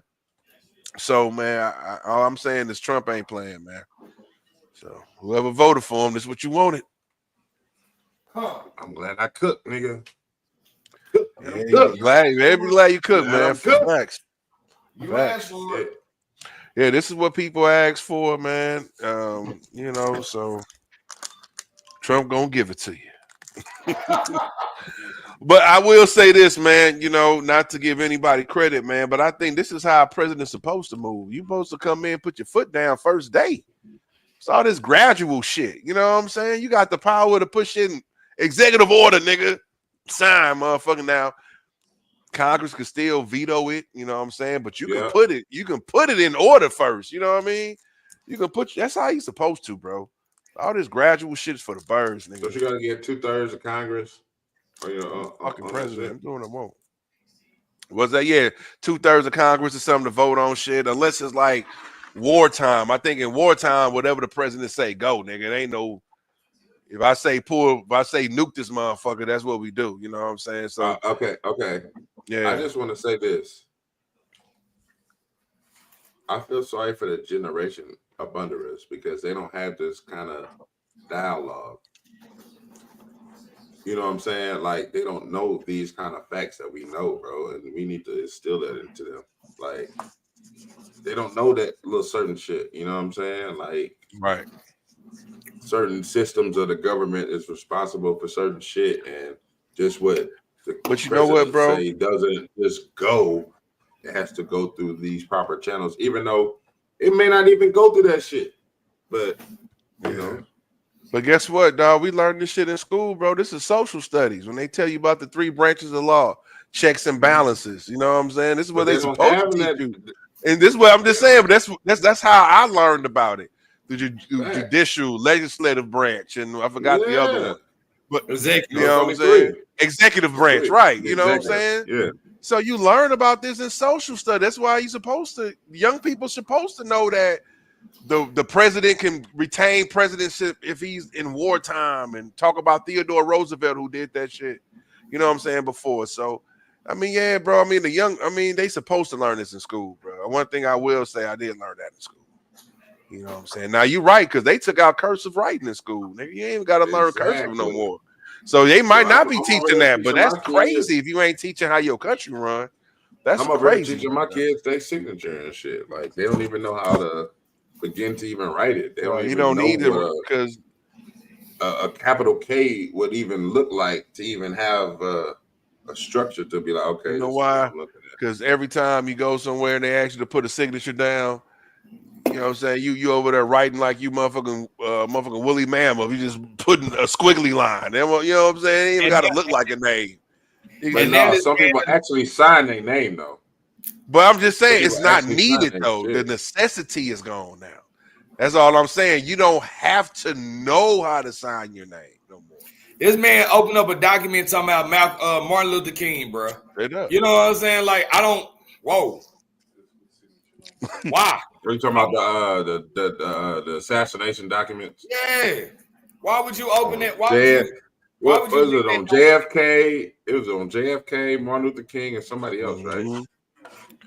It's 3 prominent figures. Wow. JFK, Martin Luther King, and somebody else. Yeah, I heard he closed those what is that, documents making on a public JFK record? and Martin Luther King. Yeah, he made it Was a that public making a record. public? Yeah, because after a certain number of years, all those type of files goes to public record.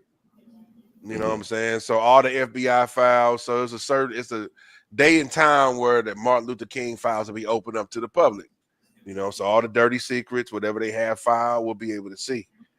But I guess he's trying to stop that. I don't know. You know what I'm saying? I don't know. But yeah. Mm-hmm. Yes, That's sir. different. Yeah. That's crazy, bro. That's how we know about COINTELPRO. That's how we know about things like like Snowfall. That's how we know about that. You know what I'm saying? The CIA files, all that shit. How they was moving dope. That's how we know, because it's public record now. You know what I'm saying? You can look that shit up. They can't hide from that history no more. I guess they like, fuck it, man. Nigga Trump like, nah, ain't nobody seeing this. Because it probably paints a very bad picture of the country when you talk about the type of tactics they used to get MLK. They was doing some dirty shit, you know, sending prostitutes, all type of shit. You know what I'm saying? They send the toots to the man. It's fucked up. You know, he knows a long, hard day on that road. But you know, when you look up, you know what I'm saying? The only thing he wanted is a massage. Yeah, man. Shout out to MLK, man. We just had MLK Day, man. Shout out to MLK. Hey, speaking of that, hold up. That's a great segue. Did you see that picture that Sexy Red posted? I don't know why people going so fucking crazy over Sexy Red taking that picture of her looking like she's dancing with MLK. You know. Well, first of all, I mean, it's obviously just AI. But did you it's obviously AI for sure. That's what I'm saying. The backlash that's coming through is fucking retarded, man. That's just, I don't, you know, it's just, it's the same thing like Nelly, man. You know, I hate to go back to it, but man, we gotta stop being so quick to cancel motherfuckers, man. Just because how they express themselves. I can see if you cancel somebody because they a fucking child predator. I can see if you cancel somebody. You know what I'm saying? I can see that though. I can see people that's doing something that's causing harm to people. You know, I can actually see that. But somebody who just expressing themselves, expressing their political views, bro, I don't think they should be canceled, man. That's just to me, bro. So Sexy Red got a fucking picture. It wasn't even being canceled though. I don't know. But I mean, I'm talking about the backlash she receiving from is like, oh, how can we have this woman? They, you know what I'm saying, that's that cancel talk. You know what I'm saying? We can't have this person. How can she do this? Like I've seen more negative than good when it came to that photo. I mean, I heard the backlash of it. I didn't hear anything positive about it. You know, but the I don't know. I just seen the his daughter spoke up and was like, "We don't like that. That's distasteful." Exactly. Blah blah blah. But Sexy Red responded in a classy way though, and was like, "I understand where you're coming from, and I will take that down." Blah blah blah. So obviously, she kind of felt some kind of way herself, or else she would have taken it down. Because that, bro, however you want to look at it, what she's promoting and what he was promoting, two different fucking things. It's cute to put it on AI, and that's what it was, an experiment. I get it, but at the same time, bruh, don't put that shit out. Like, bruh, like if you was picture yourself in the family shoes, bro. Like you wouldn't want to see that, especially knowing her message to the youth. Like her message is direct opposite from what he was doing. You know what I'm saying? So I understand where the daughter would speak up and like, yo, you know, take that shit down. We ain't rocking like that. We don't get down like that because that's not the message we trying to put out. So I get that. But I also get that you saying like the backlash and shit. But it's just like you got to know your shit though. You know what I'm saying? It goes back to the education we were just talking about. Like some shit just don't need to be put out there, man. I just think, bro, after so long, history is so easily forgotten, bro. It's just a disconnection. She really don't know about MLK. They don't drive home how MLK was significant like it was back in school, bro. We had the plays, we had all that type of shit. You know what I'm saying? It was driven home the same way Lil Wayne got in trouble for talking about Emmett Till. He was so far connected that he just thought it was a cool bar. You know what I'm saying? He didn't really understand the pain that's connected to what happened to the Emmett Till because he didn't live it. He wasn't right there. You know what I'm saying? So, but you know, because all I'm saying, because if he would have understand the sensitivities, he would have never used that bar. Same way, like you saying, if she would have been educated, she never would have put that picture out. It's something cool to do, but you ain't supposed to put it out. Yeah, you know, like you could do it around the homies and all that other shit. Like, oh man, look at this. What if I was with MLK or what if I was with Malcolm X or what if, you know what I'm saying? That's cool to do. But just the posting part, bro, is just like, come on, man. That's like you said, bro. If it ain't talk, like back in the day, I remember cats used to turn down their radio when they passed up a church. You know what I'm saying? Them just like lessons that was just taught, but they're not taught no more. Niggas gonna be blasting they shit. You know what I mean? So it's just, I just think it's just disconnected from a certain culture. Yellow Mac, man. He's like, that was diabolical for real though. Crazy work. What's she that? Is not good for the community, period. Oh yeah, he up in there talking. Let me get back to my Facebook peoples, man. But nah, man, it was just a direct contradiction, and I know it was cool, it was for play, but at the same time, if you know her message and you know his message, it was just like two completely different things. And I feel a daughter for that because I will hopefully one of my daughters will speak up, whatever kind of legacy I'm trying to do. They would speak up and be like, yo, my daddy went on this kind of shit. You know what I'm saying? We don't need the kind of slander of our family name and all that other shit. So I see it from both sides. You know what I'm saying? I see the play, all that's cute. Oh, you ain't got to post that. But at the same time, I see you might be offending somebody. Right. Exactly. You might be offended. That's why, you know, the same way Lil Wayne didn't have a back and forth with the family. You know what I'm saying? You know, they took that part out of the song. You know what I mean? Like he didn't have a back and forth, and I'm glad he didn't. You know what I mean? And I'm glad that Sexy Red didn't have a back and forth. You know what I'm saying? But sometimes we seen people do have a back and forth. You know, when Outkast went against with Rosa Parks, You know, they fought, you know what I'm saying, a nice long battle to be able to keep that song called Rosa Parks because, you know, the Rosa Parks family came out like, no, we don't like this. You know what I'm saying? Yeah. So certain people will stand on artistic integrity, but, you know, Lil Wayne talking about I beat the pussy like Emmett Till, that's not really, you know what I'm saying? Yeah, You know, something we need to hear. that's not nothing you should stand on, you know what I'm saying? So I kind of understand, even though it was a slick bar, you know, you know, but it is fucked up, you know, especially to the family of Emmett Till. You know what I'm saying? They gonna feel away, you know, because, you know, not only was he beat unrecognizable, you know what I'm saying? Yeah. So it He had was the open definitely casket a on gruesome purpose. Nigga. open Like, casket. We all seen the visuals, so Yeah. it wasn't just a beating, it was something you know, that's demonic right there. You know what I'm saying? That's crazy. But yeah, man, I'm glad I didn't know that she apologized, man. So and took it down. So props out to Sexy Red, because listen, people make mistakes, but it's good to own up to it and keep it moving, man. Fuck it. It was just a moment in time. Keep it moving. Because MLK gonna be mentioned long after Sexy Red. You know what I'm saying? but So, they had him with the gold teeth and the whole wearing the fucking the hoodie and all this other shit. I've seen they do other that, yeah. images. But I've seen it. and that's why I don't trip off of it. That's why when I saw that picture, I can see if she was twerking on MLK. You know what I'm saying? Twerking my MLK. You gotta turn down your phone, man. Hold on, I got both things going. Yeah, you got both things going. I got the You YouTube got Big and Jaco everything Drip in going. the building. What it do? What the business is? What's popping, man?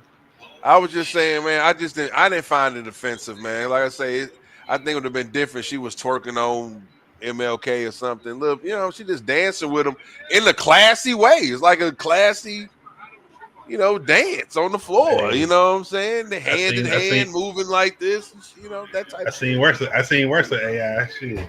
I seen a lot worse than AI. You feel me? So I didn't find it offensive, but I can understand the family finding it offensive just because what you Right. said, man.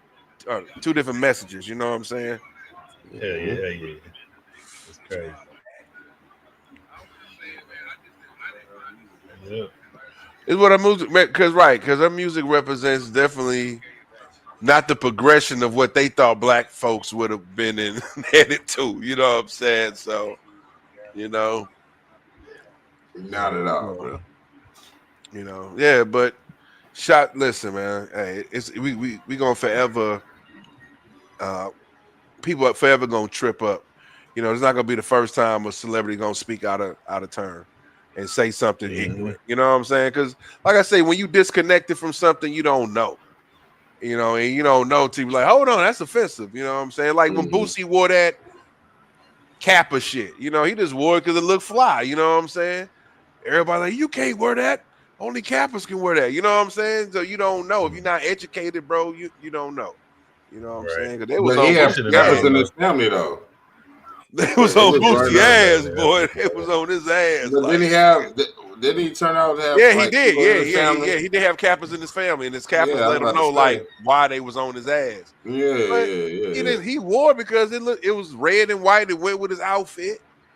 You know what I'm saying? But he didn't know.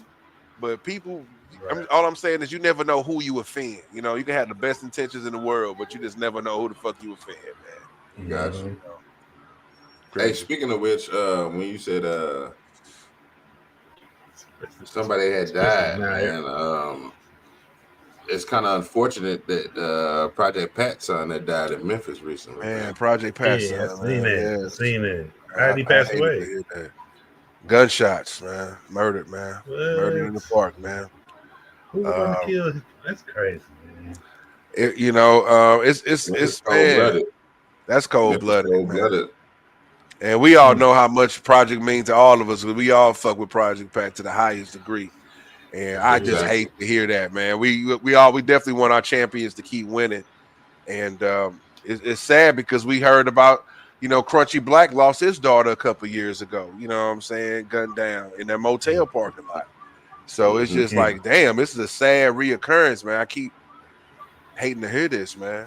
Memphis and St. Louis, man, we country cousins for real, for real. I used to stay down there for a minute, but But the city wild down there for real. It's for real. treacherous down there, bro. It is It's smaller treacherous, than St. Louis too. and people don't care about your name, bro. They don't care. Everybody ain't tripping off.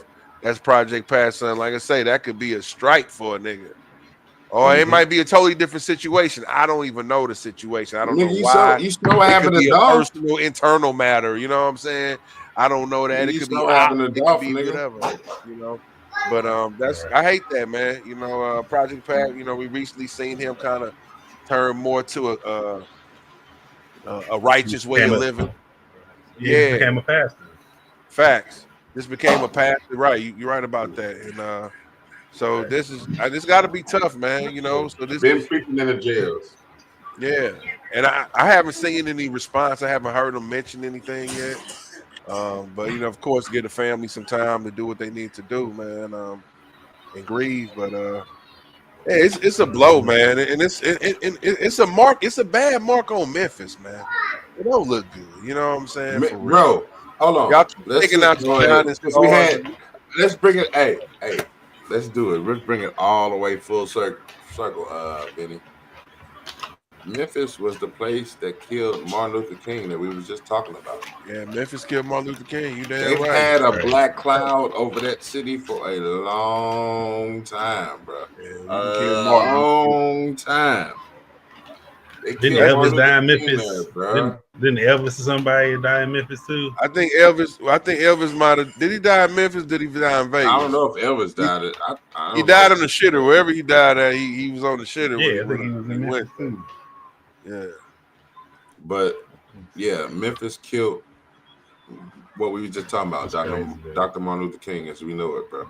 At the Lorraine Listen, Hotel. man, I don't want to put too much shame on Memphis, man. I know you stayed down there, man, but I'm saying it's been a black cloud over that city since then. Yeah, okay, but you know what I'm saying? It was an assassin. Not saying they haven't had any triumph or any glory since then, but I'm just saying, like, no, it is a dark cloud.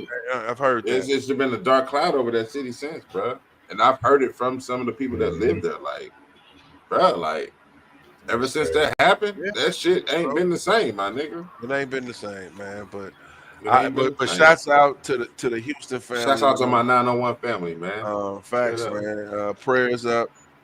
Project Pat, Juicy J lost a nephew. You know what I'm saying? All this is connected. You know what I mean? So it's fucked up. Family ties. Yeah, man. I hated to report that, man. When I saw that, I was like, damn, dog. That's crazy. Like we were just talking about Gilly he lost his son. You know, it's just, man. I know people work, and you know, people might think like, damn, man, you work so hard to be millionaires. Why are they at the same spots? Why they still in the hood though? You feel me? You know what I'm saying? But kids gonna be kids. Right. You know what I'm saying? They want to go where, you know what I'm saying, where they feel like the love is there.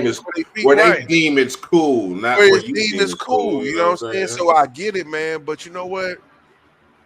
You also got to understand too that, man, you got targets on your back too, man. Sometimes you got to understand who your parents are too. You understand who your parents are too. But it's unfortunate, man. That's why I don't even want to get, because you should be able to move how you want to move about it in this country. But we all know, unfortunately, it ain't. You know what I'm saying? I'd rather these kids, man, fuck it, just go move out to Montana or something, man. So I just hate hearing this side of the story. You know what I mean? I just hate hearing this side of the story. It's crazy, man. It's tragic, man. It's tragic, bro. It's tragic, and who knows how that might have an effect on Project. You might, you know what I'm saying? You might not want to do music no more, type shit. I wonder what the hell transpired that they got this shit like that to that point. You know, in a park, they said it was in the park, broad daylight, man. You know what I'm saying? Like, that's crazy, bro. You know, you trying to send a message, my nigga. That's what I'm saying, like, bro. No message, my nigga. Like, yeah, I'm about that life, nigga. Broad daylight. But then they already found the getaway car. You know what I'm saying? They already found the getaway car, so you know. So they got the dude that did it. I don't know. I haven't read about that, but I just heard that they found the getaway car or something like that. But it's gonna play out in a couple years, just like the Dolph shit, bro. Niggas is stupid. That's pretty though. high Niggas is stupid. profile, man. I don't think people gonna rest until they figure out what the hell happened in that situation. That's what I'm saying. It's gonna play out just like Yeah. the Dolph shit. Yeah, you Hell know. no. Just like we gonna Kinda we gonna be we gonna high be we gonna be regurgitating the details when that shit come out in real time. But it's just gonna take some time. It's gonna take some time, but you know, 3-6 done put in too much work in the city. People ain't gonna just let that rest. You know what I'm saying? You go. It might take a couple years. It might take 5 years. You know, but it's Just like we was talking about Gotti, or your cousin was talking about Gotti. This is the first time he done popped out. yeah. And I didn't mention that. You're right about that. Yeah, I this wanted is the to mention first that. It's time the he first done time popped out since that whole. Yeah. Oh, I don't even want to say, what happened. Everybody, the commenters know, the viewers know, but that's the first time he done popped out, and I was surprised. I'm like, oh shit, he's sitting courtside. Oh shit, you know what I'm saying? Type shit. He in the hood, you know what I'm saying? Damn. So Who? Gotti? yeah, in the hoods You of talking about- Dallas. Gotti was? Yes, he just recently signed Zillionaire. What's it? Zillionaire Doe? Damn. Yeah, Mo or Zillionaire something Doe. that. Yeah, he just recently signed him, bro. And it's the first time at least me, have seen Gotti out in public like that. And I want to say that just the whole situation. is he building a CMG down in Texas? Yeah. I want to say I seen that too. That he might be building the whole headquarters down in Texas too. But let me. I know Texas artists besides him, right? Yeah, but you know, might be seeing Because all more. his artists kind of like based out of Memphis for real, if I ain't mistaken. Besides ESTG and 42 Doug. Them the only ones You still that I got know. 50 Cent got something built down there in Texas as well. He got something in Texas.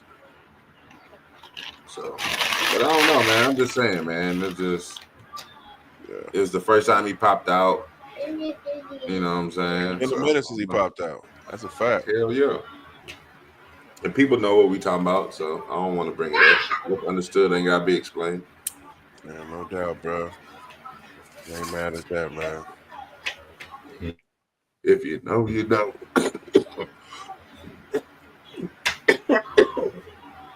Well, on another note, man. Let's go. Where we going? We got Rodney Jerkins, man. Dark Child, bro. Has been inducted. He will be inducted in the 2025 Songwriters Hall of Fame, man. So I just want to about time. give Now, shouts out to him, man. Can I ask you a question? Is Dallas Austin in that? Oh yeah, Dallas Austin. I don't know if he's in the Songwriters Hall of Fame, but he will be. Oh, okay. Because He definitely not saying he should pass up or he's not discrediting Dark Child if it makes us, you know what I'm saying? I ain't because I know our niggas be. Well, I mean, I just want to ask a question because that nigga, he definitely needs to be in. Yeah, facts. But you know, Dark Child, man, he had an era of music. I mean, oh yeah, but he worked with all the legends. Well, he worked with all the legends. He was up there like it was like Arkells and Dark Child, nigga. That's like the tags you was hearing on in the beginning of the songs, nigga. Whitney Houston, Michael Jackson, all the legends, man. He did Say My Name. You know what I'm saying? The niggas. He did who? Say My Name. That's Dark Child. I didn't know that. Yeah, that's Dark Child. Okay. Yeah. That nigga has done a lot of shit, bro. Dark Child is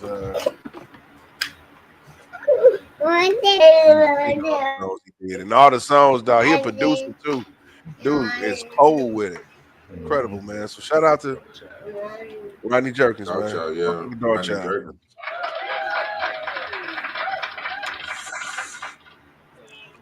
But man, you know, I hate to keep bringing up sad shit, man, but I don't know if these reports are true.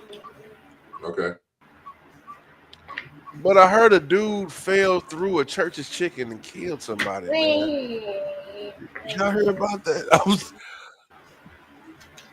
I'm listening. I don't even know if that's a real story, my nigga. That's what I'm saying, that y'all heard about it, but the dude was riding in the helicopter. He was over 400 pounds. And I guess the helicopter did a little move, man. He fell out his strap. He's not even trying to land. He fell out his strap and he landed on the roof of a church's chicken and he killed Nigga, the why man. is it? Come on. Let's start. Hold on. Why Is my that a man real in the story, y'all? helicopter? I'm for real. I'm just saying. Bruh, why is my man in the helicopter 400 pounds off rip unless he's being taken to court or to the hospital? All I'm saying. There's only two places he goes, to court or to the hospital. I mean, I think that was some AI shit, bro. that's crazy shit, man. I don't know if that's a fake story, but maybe he kind of directed himself when he saw that church's roof. Like, I might be okay if I land here. I might be okay, man. And that's I don't know if that's real, man. But that is a crazy. That's that. This is your day type for a 2-piece. That's this is your day, man. Talk about following through for a 2-piece. Died the bullets. Follow through for a 2-piece. Looking at. Oh man, not a 2-piece, man. That's some kind of destination shit, man. No, bro, we ain't gonna do that. I didn't bring up that story to laugh. I just brought up the story to see if y'all knew about it. Hey. Look it up, man. Vinny, see I'm gonna give you man falls through church's chicken root. Vinny. Yeah. I'm gonna give you your flowers on this nowadays, real quick. Hold up. I don't know what's real and what's fake now. It's like we in the Matrix. I've been rewatching Power. And that shit's so raw. You're right about the second one. About the believability, because you can believe this shit. You can't believe really part 2 for real. You know what I'm saying? So I want to give you your flowers. I had to rewatch that shit. That Power shit, fire, bro. Fire, bro. I forgot how it was, my nigga, bro. because I was caught up in the new shit, right? Yeah. So I rewatch. I'm like, you just talking about that. If you disconnected from your past, you be forgetting till you gotta be reemerged in it. Because so tell me your honest opinion, bro. Is the spinoffs better than the Power Power? The only spinoff that's good is Kanan. Is that better than the first one? Is that better than Power though? Nah, it's up there. That'd be my part 2. Because really, like dog, if I had a 1 and a 2, if I had to grade them, it would be Power then Kanan. Yeah, I'm with you on that. I think Kanan has the most realistic story. A lot of the shit they be doing on Tommy Sports, dog, is crazy. These niggas having whole 15-minute shootouts at the crib. Like, these niggas be getting it to it on Tommy. I don't know. I think Kanan's a little bit more based in reality, but it's still picking up. It's just picking up though. Because it's about to come out March 7th, nigga. I just re-upped my little membership. They said the winter. March is not the winter. That's the spring, but this neither here or there. Just know we got a date. Well, March is still considered the winter. I think it all depends on that hedgehog. If the hedgehog, man, we get 3 more weeks of winter or some shit, I don't know. March is the spring. March still cold as a motherfucker. March should be cold as a motherfucker. I consider April springtime. I don't know. March is the start of spring, though. It's all good though. It's all good. You're right, bro. But yeah, I just wanted to give your props on that, man. Just rewatching Power. That shit dope. That shit dope, bro. I think it just the character goes. That's why I'm so mad they got rid of that character, bro. Because that nigga, he was just the best character in the whole series. And to trade him for Tyreek just don't add up to me, man. That nigga ain't. But I get that nigga wasn't worthy enough to kill Ghost, man. I get. If Ghost would have had his gun on him, nigga, who you think would have won, nigga? Them niggas had the duel like they was face off, man, nigga. Facts. Ghost would have won, of course. Come on, man. Ghost jumping off walls.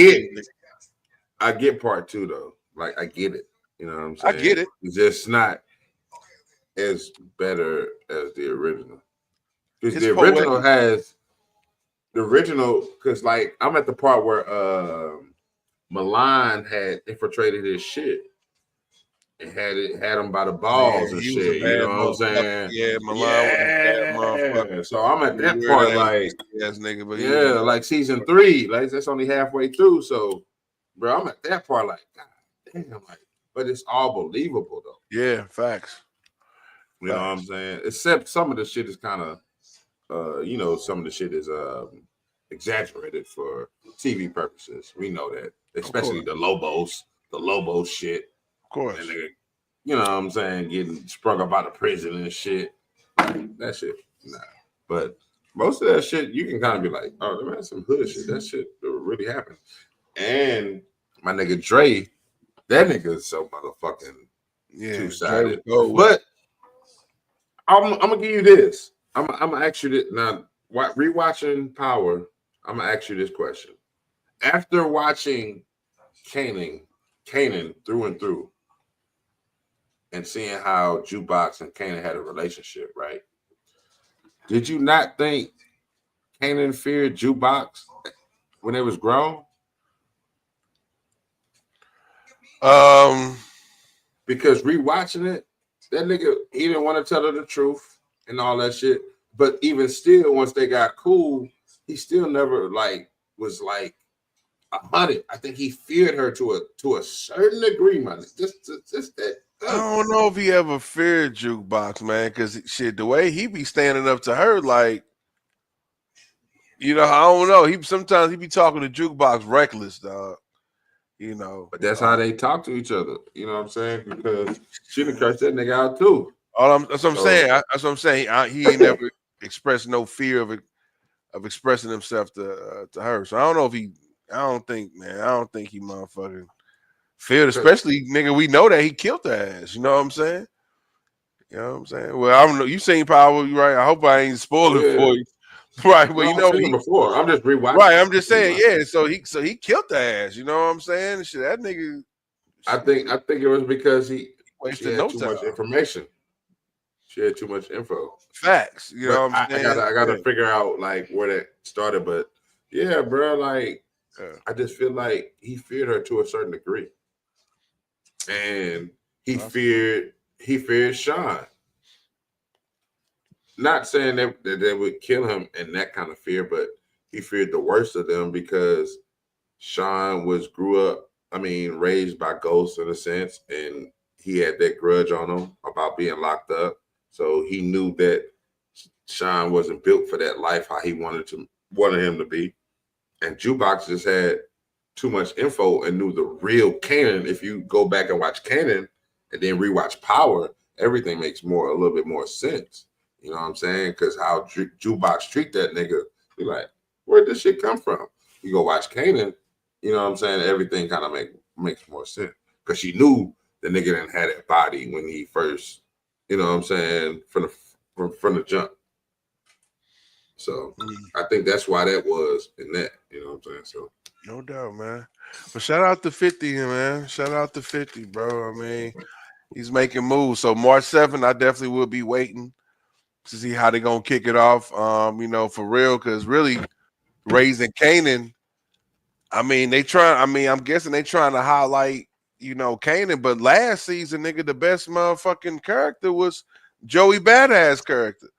And now he's coming back. You know what I'm saying? So now we about to see the kill him off.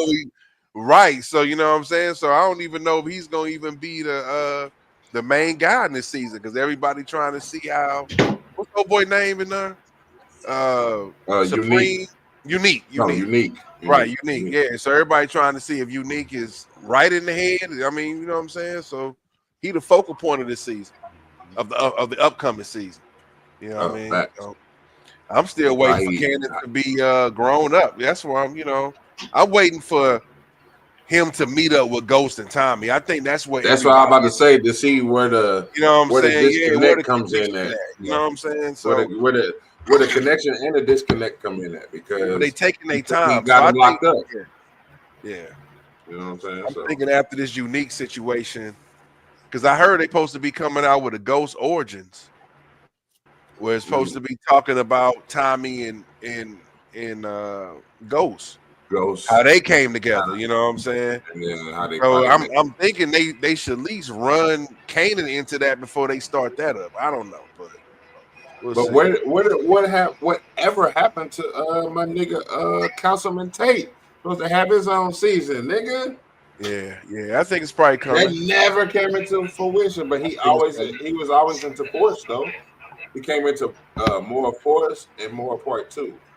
Now, they might have You know what I'm canceled saying? that. They might have just took that off. He might have just whacked it. Yeah, you might be right. But you know that was part of the theme though. He was supposed to have. Yeah, I remember that when they went through all the books when they was talking about Kanan before we saw that. Yeah, he went through Tommy Force, all that. Yeah, I remember that. And I was like, yeah, I'll watch the Councilman Tate because he a low down motherfucker. Nigga, what? You know what I'm saying? That nigga's forever mean. Especially how he came to Right. who did he come at when he talking about he wanted somebody's head for how they killed his brother. Who was that? Damn, that was in Force, wasn't it? Who killed his brother? Yeah, that was that? Force. Yeah, his brother got killed in Force. Yeah, in Force. No. His brother got killed in no, book 2. Book 2. Because he got killed by Michael Ealy. Yeah. I'm about to say now he wasn't in Force because Force in Chicago. Yeah, but yeah, he was going at niggas' heads. So, but yeah, man, that would have been dope to see that shit though. Nah, that's a fact, bro. That's a fact. But yeah, man, it's about to be a lot of good shows popping off, man. Shout out to motherfucking 50, Vince Staples. I think they're supposed to drop a part 2 to that on Netflix. Okay. I ain't seen the first. You know what? I gotta watch the first season. I never seen the first. The first season funny as fuck. Yeah, I gotta check that out. I've been wanting to check that out. It's on some black, like dry humor. Like I just started watching ATL, man. Like I just started like 3 or 4 episodes deep into the first season. I just started watching ATL. You know what I'm saying? So it just takes me a little while to catch on. The Stable shit is like this Stable shit like the black Seinfeld. Like it's like a show about nothing. Yeah, for sure. Dry humor. Right, dry humor. And I fuck with dry humor. Some people can't get with dry humor, man. I like that shit. You know what I'm saying? Yeah. Right. It's like it's somber as fuck. He's kind of like a poker face. It's funny. He's kind of like a poker face ass nigga anyway. So you don't never know what the nigga thinking. So exactly. Curb Your Enthusiasm. That's another show like that. You know what I'm saying? Yeah. You know what I mean? I just been rewatching all the greats, man. I've been rewatching Power. I've been I rewatched what's the other show? Can't even think of it. But I rewatched that motherfucker too. Oh, Kanan, because that shit coming back out on March 7th. So I'm back. You know what I'm saying? So but yeah, man, that's all I had, man. So yeah, man, for sure, bro. We gave these people 3 hours of work. Definitely, man. I appreciate everybody that enjoying, man. Jaco in the motherfucking building. You know what I'm saying? My cousin King Trey. Sway, motherfucking tattooist Manny 314, man. Shout out. I'm so St. Louis. My tattoo. Shout out to Manny. I gotta go get my tat finished. See, I told you. All this shit. I mean, do y'all know? Do y'all know his information, man? I wish he was here to kind of be able to shout out his business or whatnot. But if you know the name of the tattoo, I mean, is it tattoo out of a shop? I don't know at the crib. Okay. But I wish he was here to give us information. But we're gonna have him on again, man, and definitely, man, because I want people to know where to get them fire tats from, man.